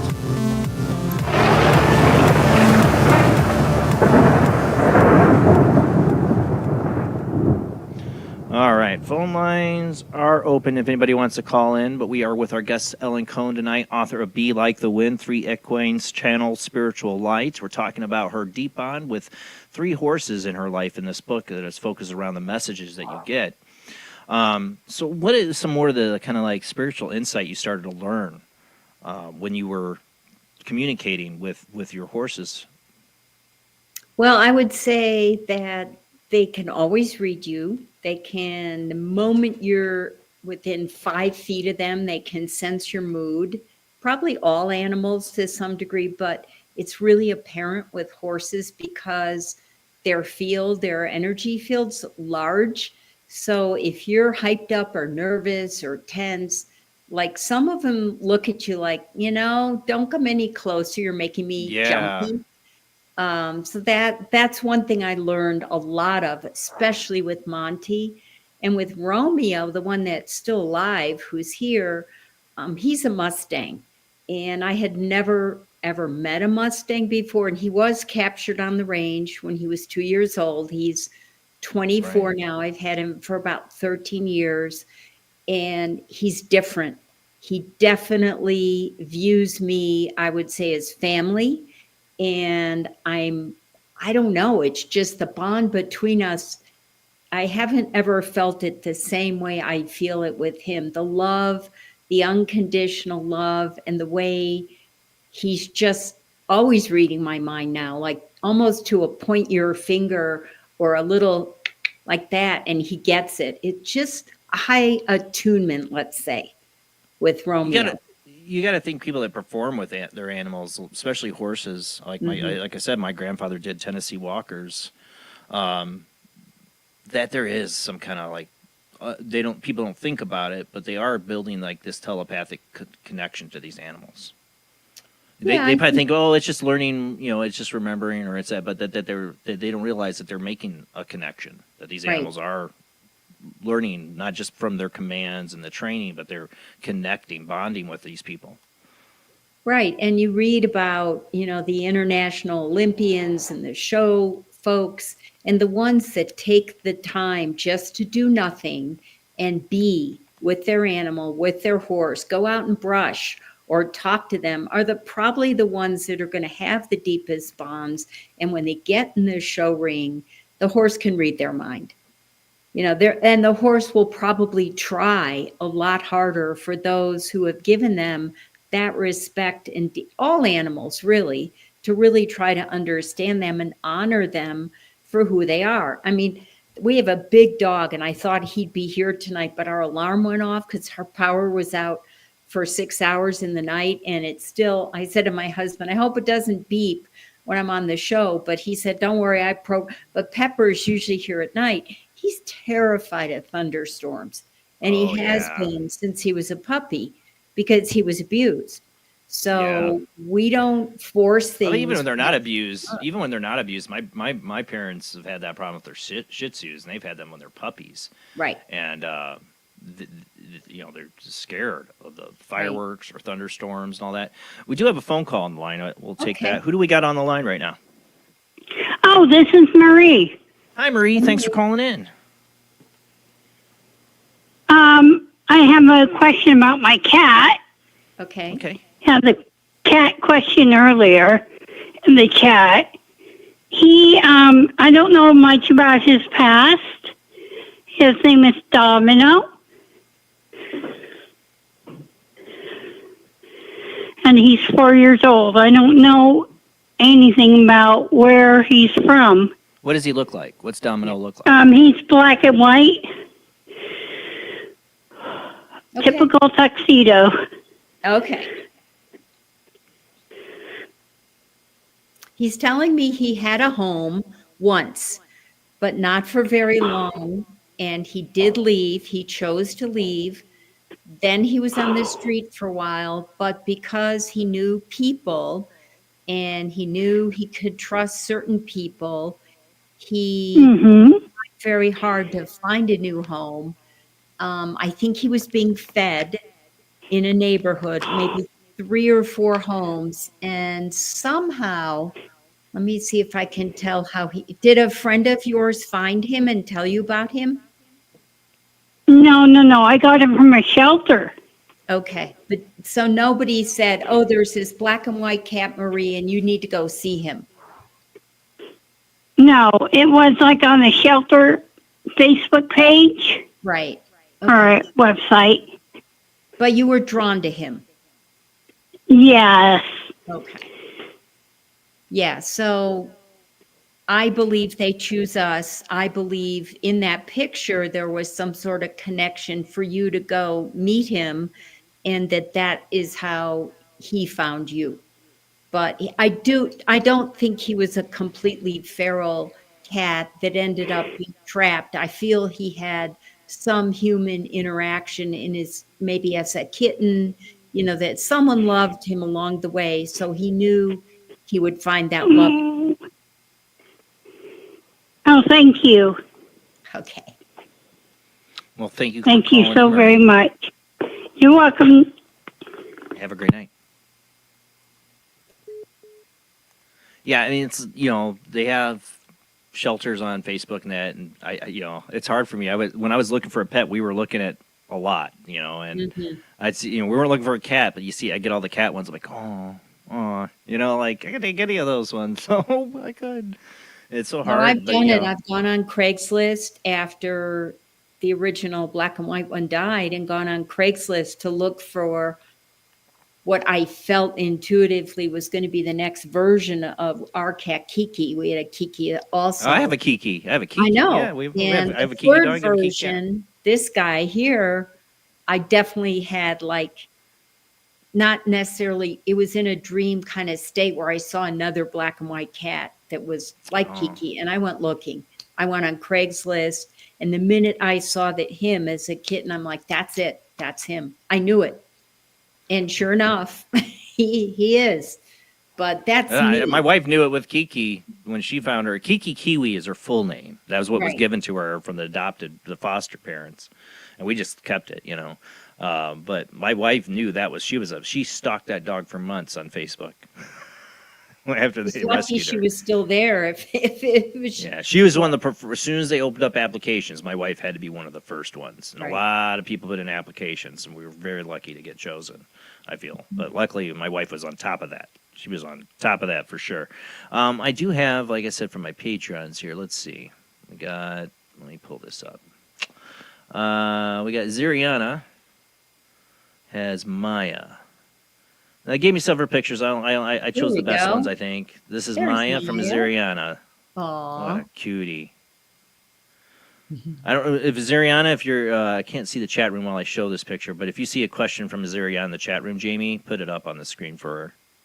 I can't see while I hold the picture up here. I do have Ziriana too. Ziriana is a Patreon, so she got her picture to me because she's a Patreon. Okay. She says, I miss all of my kitties that have passed. We all do, don't we? But Ziriana, if you're in the Patreon, you can put your question there. I'll keep attention to that if you have any questions for her. But do you pick up anything for her cat, Maya? All right. I'm getting a lot of angel energy around me. So I'm getting kind of chills across my shoulders. Like this one feels like, I don't know how this works 100%, but she feels really ascended, almost like an earth angel in a cat's body. I don't know if that makes sense to her, but there's a very light, airy feeling about her that is just part angel, part cat. It's highly intelligent, just super, super intuitive cat. He's a cutie. He's just chilling there, too. I do have, I'm waiting to see if she has a question, or I told her or call in because I got her in the Patreon chat. If anybody, if you're ever interested, we are, you find the link in the show description. We have a Patreon page, and if you become a member, you get little exclusive chat access to me, like Azaria is. Well, this might be Azarian. I think this is. I thought somebody had asked a question like, should I call in and ask? I think the call-ins are going to be open, but now I don't remember who it was and if it was her that had asked. I think this is Azariana. Is this Azariana? It says it Yes, on it is. Yes, Hey. it is. That's my baby girl. Oh. She's I beautiful. put that up by accident. I forgot it was Adrian. Wait, Or who is just Ziriana? Ziriana. Okay. Yeah, yeah. Well, Miss Maya, her backstory, if I could do that, if that's possible. Her backstory is that I had lost two of my last cats, and I was down to 0, and I was thinking about not getting a cat at all, or possibly a dog or whatever in the future, because losing 2 within a few months is, traumatic. Yeah. And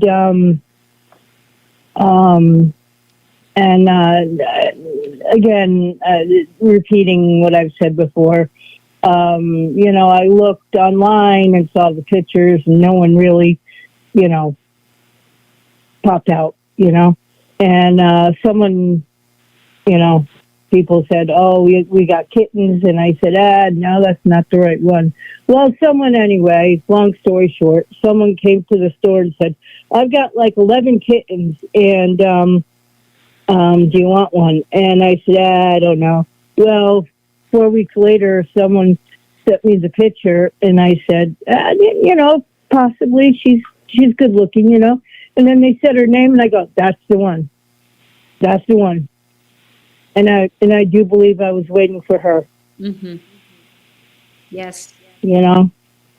There's something about her, if you heard me, that feels very angelic. I can't exactly say, but she's a little more in that realm than the earth realm. Yeah, she is. She is. Yeah. She is. She's got the, she's got, obviously she's a different cat, but she's got qualities that resemble all my other cats. Mm-hmm. So, certain qualities and things. And so, I do believe, she is ascended. Yeah, she got a little bit of the best, or the most recognizable qualities from some of your others, like merged into her. Mm-hmm. Mm-hmm. Yeah, Yep. she does feel very. Yep. I have a client whose horse is in the spirit world. We've been working together for like 8 years, and the things that horse has shown us have been mind blowing. Like he's some sort of an equine avatar. It just, I think they do have perhaps levels of ascension like us, like we do. I wonder that. I wonder that, really do. Mm. Yeah. Yeah, she does things sometimes that my other cats do, and I go, wow, that's so-and-so. Wow, thank you so much, Just thank you, And it's always a reminder. You're awake enough to see and recognize the signs. That's the cool part, is she came to you knowing that you would understand the pieces of the puzzle that have now kind of come together and fit, and you're going, wow, that's Joe, and that's Spot, and that, I'm just making up names, but you're seeing yeah conglomeration of personality traits that is so angelic, because somebody did that. Somebody put her soul into a body with all these other guys coming in, and that's neat. Yeah. That's my baby. That's my baby. She's looking right at me. Yeah, she's really cute. Well, Ziriana, thank you for being a patron, and thank you for sharing that with us tonight. Thank you for doing that, and thank you for reading her, and thank you, and you have an awesome and blessed day. You too. Or blessed night. All right. Okay, bye-bye. All right, and then the other one I had was Linda, and she's got Rambo and Tubby. Where are they at? Let's go with Rambo, because I love Rambo. He has a Rambo. He has a very serious look like Rambo. Definitely. Like don't kick him out of your town. Just because he's don't mess with me, man. Some intense. I get the name Rambo on this one. I do. This is for Linda. Linda, I hope you're still watching. Oh, there she is. Both the cats I gave you pictures for are not feeling great and are older. I try to baby them because they earned it being great companions. So that's Rambo. And then the other one is Tubby. I think I spelled it right. It's Tubbie. I believe I put Tubby, Tubby, but I think I spelled it right. That's Tubby. Hi. Oh. Hey. So it's usually gastric, gastro, kidney. If you're asking my opinion, it would be go to the homeopathics, which are over the counter. They can make a huge difference in health, depending on what, like this guy feels more kidney to me. Okay. Rambo feels more tummy to me. And maybe Linda, you can confirm that. You can call in, Linda, if you want, or I'm here. I got her in my Patreon chat room, too. Jamie or something. like my first go-to with every pet and every human in our circle is homeopathics. And there's a company, or herbs, and there are vets and herbalists I can recommend to you later, Jason, that I know of. Yeah. But I use stuff My like wife will that. be interested in that. She's totally into homeopathy. She Yeah. started her own And garden. She's growing her own herbs. I And, have yeah. two that have really bad thyroid problems, and I'm having to give them medication. If there's something homeopathic for them too, that would be great. Okay, I can look into that one. I'm, more about for my medicine cabinet, first aid, sprains, bleeding, that kind of thing, kidney with one dog right now, fear, lots of fear remedies, typical coughing. I can, When they those, get older, I get a lot of the kidney. yeah. So, Linda's typing right now, so I'm waiting to see what Yeah, she says. she says she could see the kidney for Tubby, right. Yeah. and Rambo is not eating well. Well, that's very possibly stomach. Yeah. And I go through that with Luna. Yeah. She asked what Brandy would recommend.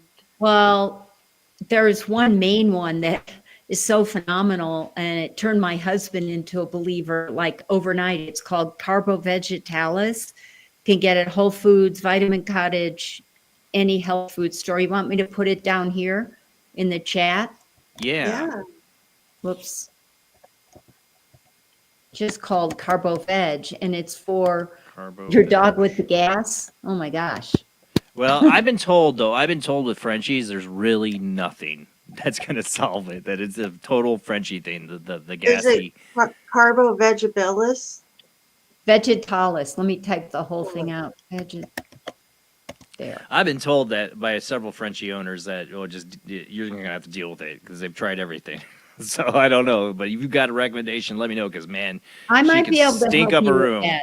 And it depends too if it's Kiki, right? The dog Yeah. is eating foods that are triggering her stomach. My wife has done a lot of research on the food. We know not that she's allergic to lamb, so we don't do lamb, but she has to get her special food from very like nutrition, very healthy mom and pop store that sells that stuff. You can't get it at Walmart or somewhere, No, because even the modern freeze-dried foods, they put pea protein and some of the additives. Citric acid and stuff like that too that none of these dogs should be eating. No. But Carbo Veg could take care of gas. It does in our family when anybody gets anything with gastro, I would recommend that. And I can do that because it's over the counter. Even though I'm not a vet, I can say, check into that. It's phenomenal. I'll have to check into that. There's one for Rambo that's coming in and I'm muscle testing. Whoops. A holistic vet told me that it rights the liver. Nux vomica. Say that again. Nux vomica. Anybody in any health food store would know those two, like main ones.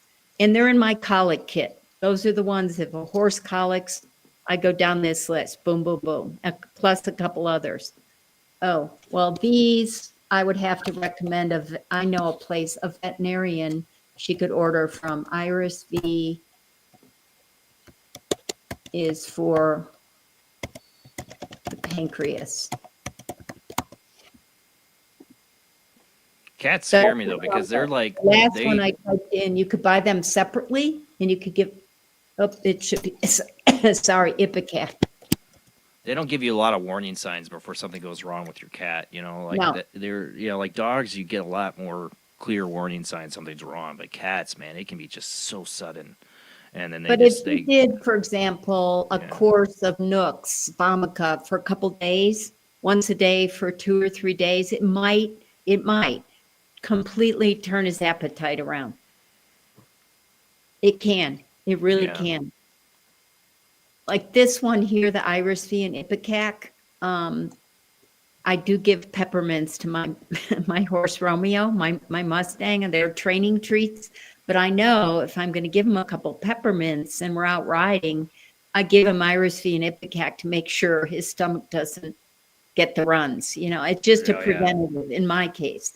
So this stuff's amazing. I'm so blown away by it. Been doing it a long, long time, and it's really, really helping their health. So she could read about it. She could, if you have a holistic vet in your area, she could talk to, but definitely that's a problem in the veterinary world. Like, I liked our vet for a long time. We still have him, but he owned his practice for a long time. Mm-hmm. But then when he did the whole expansion, they got bigger and they did this huge remodel. Guess what? He went into debt and had to sell it to a company, a corporation, and now he works for them. So now he has to plug all their crap. You know what I'm saying? Like this. DCAs across the whole U.S. You can still get the dedicated vets in there that care, but they're corporate, like you said. Yeah, they're just coming in and buying up all these vets, buying up their businesses because they get into debt. It's awful. Here's a holistic vet. That's the name of her business, and it's all by phone. Dr. Brenda Tobin, and her practice is called Wellness Matters, and she works with people. She's a homeopath. I've used her. She's great. But you can't get in right away with some of these good ones. You might wait a month. Yeah, because probably there's not enough. That's the problem. No. And, like I said, your regular vet's not going to say, try homeopathy. No, that's what I'm saying, because they're a lot of these regular vets are owned by a corporation that want to sell their product. Right. They want to sell the stuff they got deals and licensing on, and they want to sell you a bunch of this stuff that might not be great for your pet. I'm just saying. Right. But I thank you, Linda, for being a Patreon and sharing your fur babies with us. I hope that helps. And the other thing you probably know, Jason and Jamie, is you want to watch the kibble with cats. Kibble now, I think it's across the board that everybody knows kibble is hard on kidneys, period. Yeah, we took Luna off of it years ago. Some people still may not know that, and I think some vets now know, but I'm not sure all vets know that. Yeah. I can't find a good kibble that everything that they say, oh, this is supposed to be good or this or that, I still look and it's not that much better. No. Do you know of a good kibble? I'm feeding only now at night. I leave a little out, and it's freeze-dried raw by Stella and Chewy's. So I think my wife's gotten that one for Luna before. Yeah. Freeze-dried raw kibble. But these guys, and there's one right behind me. This guy's sound asleep. They eat 3 raw, really raw, like chicken, venison, rabbit. Their 3 main meals are raw meat. Just because I've been doing it for 20 years, and doesn't necessarily make, some don't always, like I had a cat that died at age 5 of lymphoma, and he was fed raw. That didn't lengthen his life, but by and large, I have found it does overall. Keeps them, I don't have vet bills, basically. Yeah. Because I've been even thinking about getting chickens and roasting them myself and chopping them up and trying to make their own cat food, but they love the kibble, and it's hard to get them off. It's like Twinkies or something, I've been told. I stopped giving them the cat treats because I found out basically it's a spray that they spray over the top that gives that addictive kind of smell to it. Yeah. And I started thinking it was affecting my cat's kidneys, and I started worrying about that. So they would get their kitty cookies every night. I had to wean them off the kitty cookies, and now I take a few of the Rachel Ray Delish ones, and I crunch a couple up to put in the tuna fish to give them their medicine, the thyroid medicine, because it gives that extra smell for them to want to eat, since they like to eat things they can smell. But I'd love to find a good kibble. try, the freeze-dried foods like Natural Balance, and there's one from New Zealand that's, I think I can go get it. It's over here in the kitchen, but I don't wet them. So they're kind of dry. Yeah, my We had to cats. find. My wife had to look for a soft one because Luna lost. They had to take out of her teeth, except for 2, because they were just infected. And, right. That's when we changed her up from kibble and all that. Of course, you know what she does?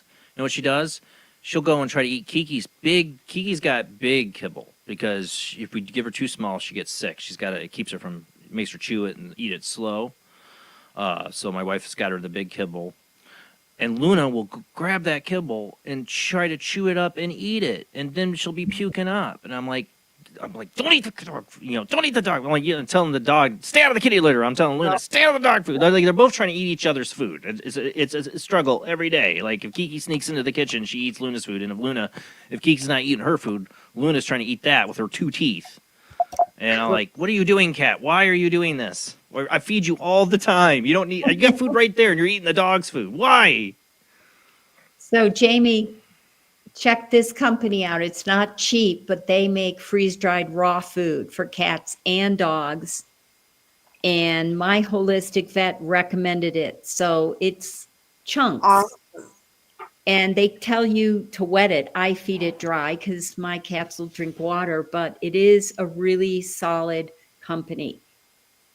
And with cats, you have to be very persistent. These 2 new ones that are here with me right now, it took me a year, maybe a year and a quarter to switch them to raw. Oh, cats don't like change. We all know that. They do not like change at all, and especially with their food. And then their tummies could be sensitive as you're switching, so you have to be, slow. Yeah, we discovered early on when we had to switch Luna from kibble to wet food that I started correlating her real bad. She was puking blood up. I mean, it was bad. It was fish. She could not have anything with fish in it. It was just not working with her. I discovered that very quickly. As soon as we cut that out, it was immediate change. Yep. You got to really watch what you do. But I have a gripe about this country and the FDA. We are getting fed poisons as humans here constantly. Yeah. Imagine what they're doing to our pets. If they don't give a crap about our food, imagine how bad it is for our pets. How bad? I mean, they put citric acid in all the treats for dogs. Human can't eat it, not for human consumption. So it's that's a little concerning. Well, they put, like I said, one of the ingredients you'll find in almost every dog treat is citric acid, and every study showed that dogs should be having citric acid. So why do these companies, tons of them, put it in all the dog treats when they're told that that's not good for dogs? But yet they put it in everything. It's taurine is in my Red Bull. Why is there taurine in the cat treats and the cat? Yeah. Well, you shouldn't be drinking that either. You shouldn't be drinking. I know. Stay out of the energy drinks, Jamie. But then no energy drinks, Jamie. I do this with the kids I work with. They all come with monsters and energy drinks. I'm like, stop drinking the energy drinks. It's just like telling my dog, stay out of the kitty litter. Oh yeah, good luck with that. Oh yeah. Yeah, she thinks it's her whole little bowl of treats there, that kitty litter. I know. I have gates up in 2 places where I have cat litters, and I have to always remember. One's my laundry room, and I'm in and out of there. And if I forget to close the gate, my dog comes out. Oh no! Oh no! Oh no! I hear them. Shh, shh. I go, there's a dog in it. We'll be like, where's Kiki? No. She's not around the house. Oh, she made it. The gate's open. Oh, she's downstairs, right where my studio is, and there's the cat litter, and it'll be a mess. Yeah. Oh yeah, they know. They know. But it's funny. You get. I worried about when we brought Kiki into this home after 3 or 4 years of not having the dogs. Like Luna grew up with the dogs. She used to sleep with the dogs, so we thought she should get accommodated. We brought the big dog in. She really didn't like that. Right. But the first few months of Kiki being here, every time we'd let Kiki outside, Luna would come to this front door, or this back door, and sit there and wait for Kiki to come back in so she could go at her, every time. It went on for months. But they seem to be... Only that makes me sad is that Luna after Bella and Asia passed, even when Bella and Asia were alive, she would sleep in our room. Now it's like... When she feels like it, she'll sleep in our room. Because sometimes Kiki's in there. Sometimes we'll have them both. You know, so we've gotten that far with those two, that they can sleep in the same bed and we don't have an issue. You know, Kiki gives her respective distance, you know. But, you know, like, she respects Luna. Like, she doesn't mess with her or get up in her face. But if she thinks Luna's playing, then she's like, oh, we're playing now. I'm going to play. Then she finds out, like, 2 seconds later, no, I'm not playing. Leave me alone. You know, that's how it's funny when you bring a new animal into the house, how the other animals can react. You're wondering, like, the whole time, like, is this going to work? You know, I'm sure you get people wanting readings on that. Like, I just brought a new animal in. Oh, I bet. I mean, it could be as simple as 2 cats that have lived together forever are now hissing and fighting. I remember this story many years ago, and one cat jumped up on the outside wall and scared the other cat, like startled him. And that was it. And so I think I said, just apologize. You didn't mean to startle I don't know if they were brothers, your friend or whatever. And that was the end of it. But then, you know, in this home, our home, we've got the 2 new ones that we inherited.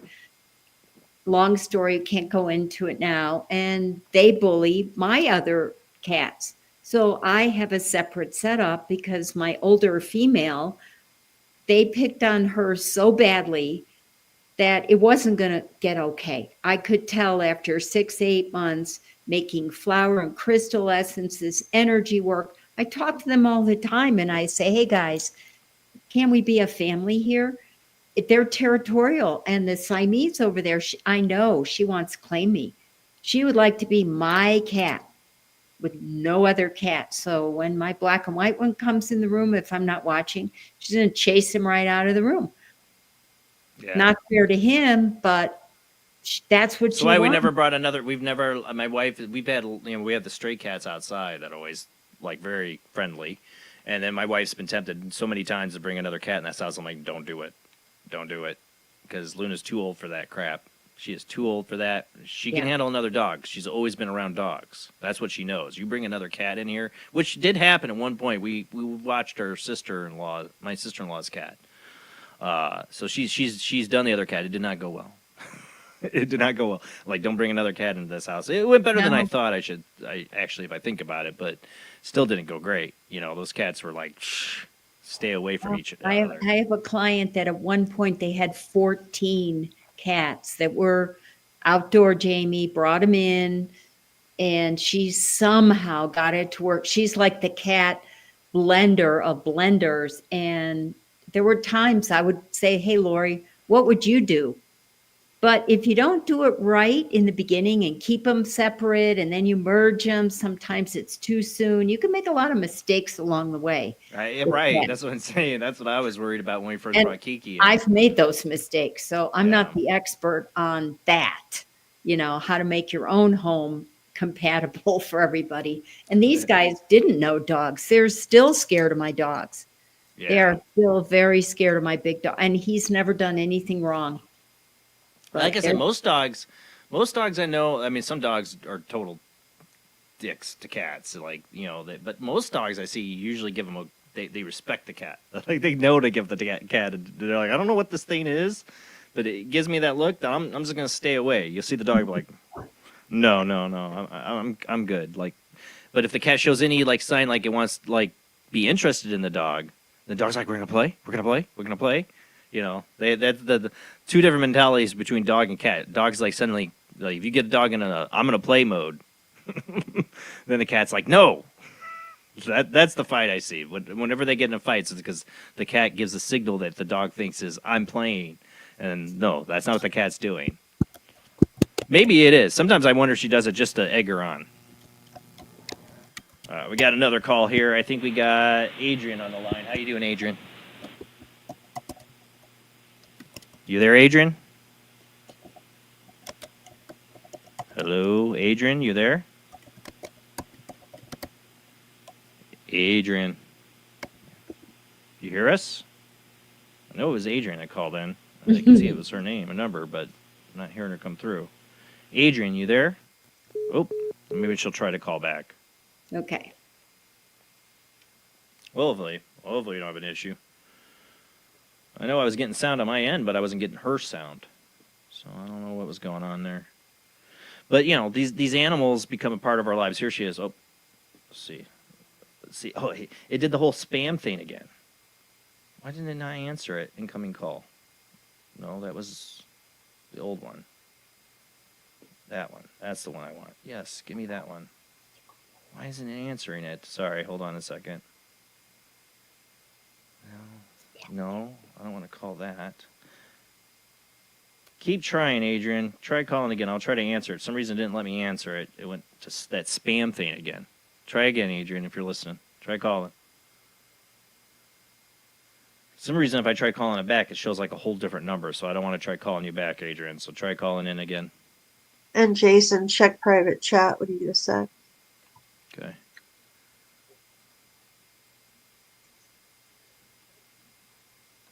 So yeah, we're going to be wrapping up soon. I'll try to get this one last call. All right, let's see if we got her, I hope. You there, Adrian? Yep. All right, there we go. Yeah. There you go. Yeah, I had no connection. It was kind of weird. Yeah, it was weird. I saw your name, called it, and as you said, you're connected, but didn't hear you. But we got you now.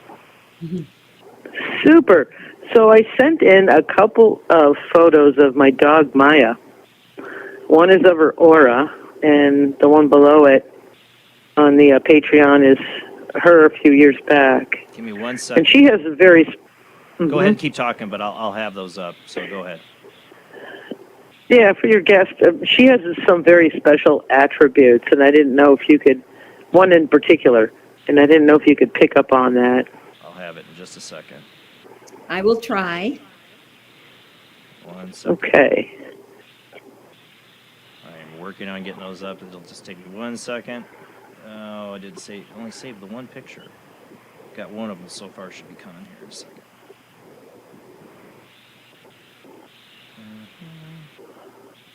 I don't know why the other picture. Yeah, very good. I'm trying to download the other picture you gave me, but it didn't come through.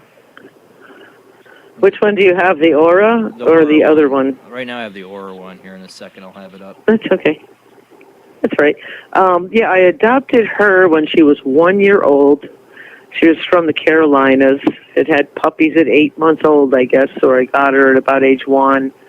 And she's 7 now, so I've had her for 6 years. And she's an amazing dog. I mean, truly amazing. I've adopted a lot of pets. And at one time, I had 17 rescued cockatiels and stray cats. Oh, nope, that's not it. I always have a stray cat. I have one now. And if one disappears after, a decade or so, another one shows up. And this last one I have not been able to touch. I can get 2.5 feet away, which is much better. This cat's 6th winter here outdoors, but it lives in my garage. I can't touch her. Feral with a capital F. But, this dog, I don't know if, did you ever get the other photo up, Jason, or should I retry? I saw the aura picture, but I also, while Jason was pulling it up, got a feeling of the crown chakra. And sure enough, there is something, a feeling of a higher connection there to me that as I said, it was coming in slowly before I saw. She's beautiful. Yeah. She really is. Her aura was blue, indigo, and she emits violet. Yeah, but there is That's what people feel. A strong connection to source that you can see. And that was my sense that she's very, very tuned into spirit all around her. And is she able to give you like warning signs of any kind? I'm getting a feeling. Oh, yeah. Yeah. Yes. Extremely psychic, too. But if it were not for this dog, I would have missed orbs, UFOs, spirits. I'm a spirit medium, but she picks up on them even before I do. Like She'll get me looking out the window for things. Dog. Yeah. Ghost hunting. Yeah. So she's a conduit. She's like she's a furry K2 meter. Yeah, a conduit for you. and like came in to be that conduit and to be that spirit helper to like remind you, like, don't forget to do this. And, I called them warnings, but it's like these nudgings in a way. Yeah. Yeah. Yeah, she's very good at that. And she's also very healing. Everybody who comes near her, I think with the exception of 2 or 3 people in my life who are not dog lovers, everybody pets her. If I go into a store for 5 minutes with her, we get out 30 minutes later for like one item. She's a magnet. Yeah.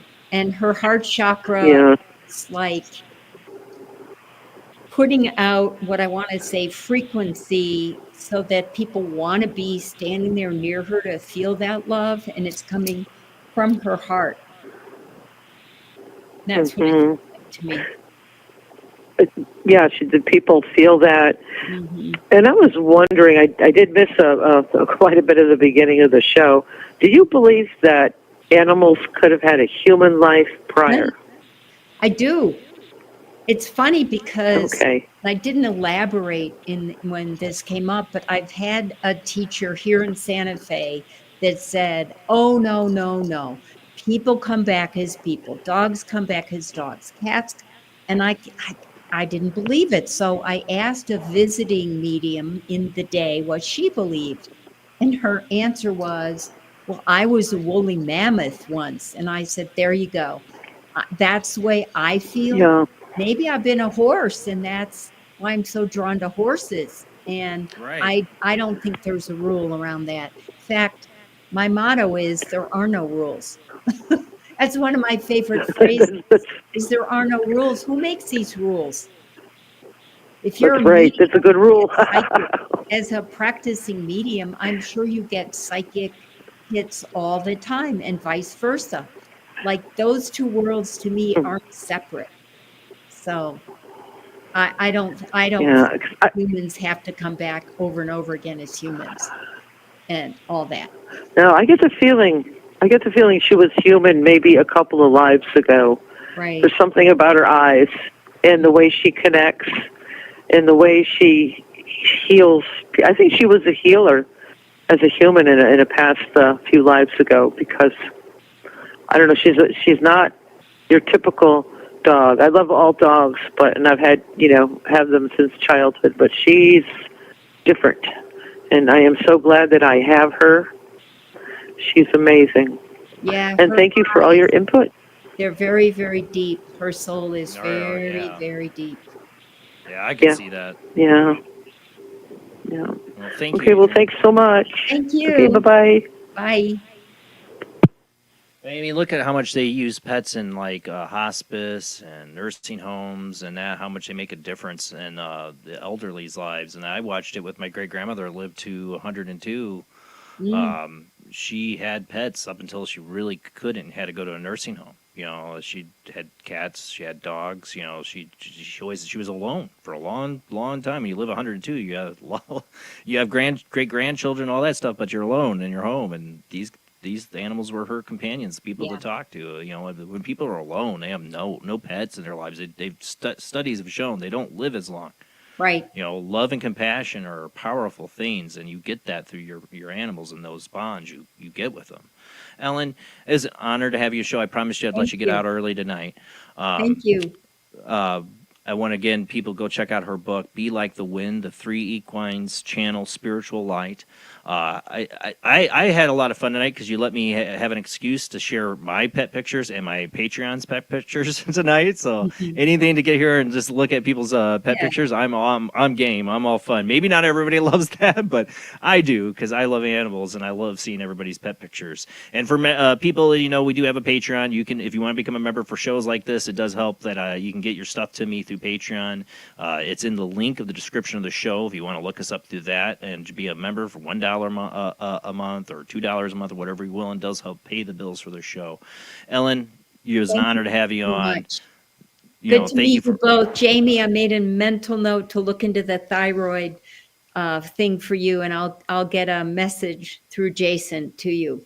I appreciate that. Thank you. Do you have a website? I forgot. I do. www.enlightened, ENLIGHTENED,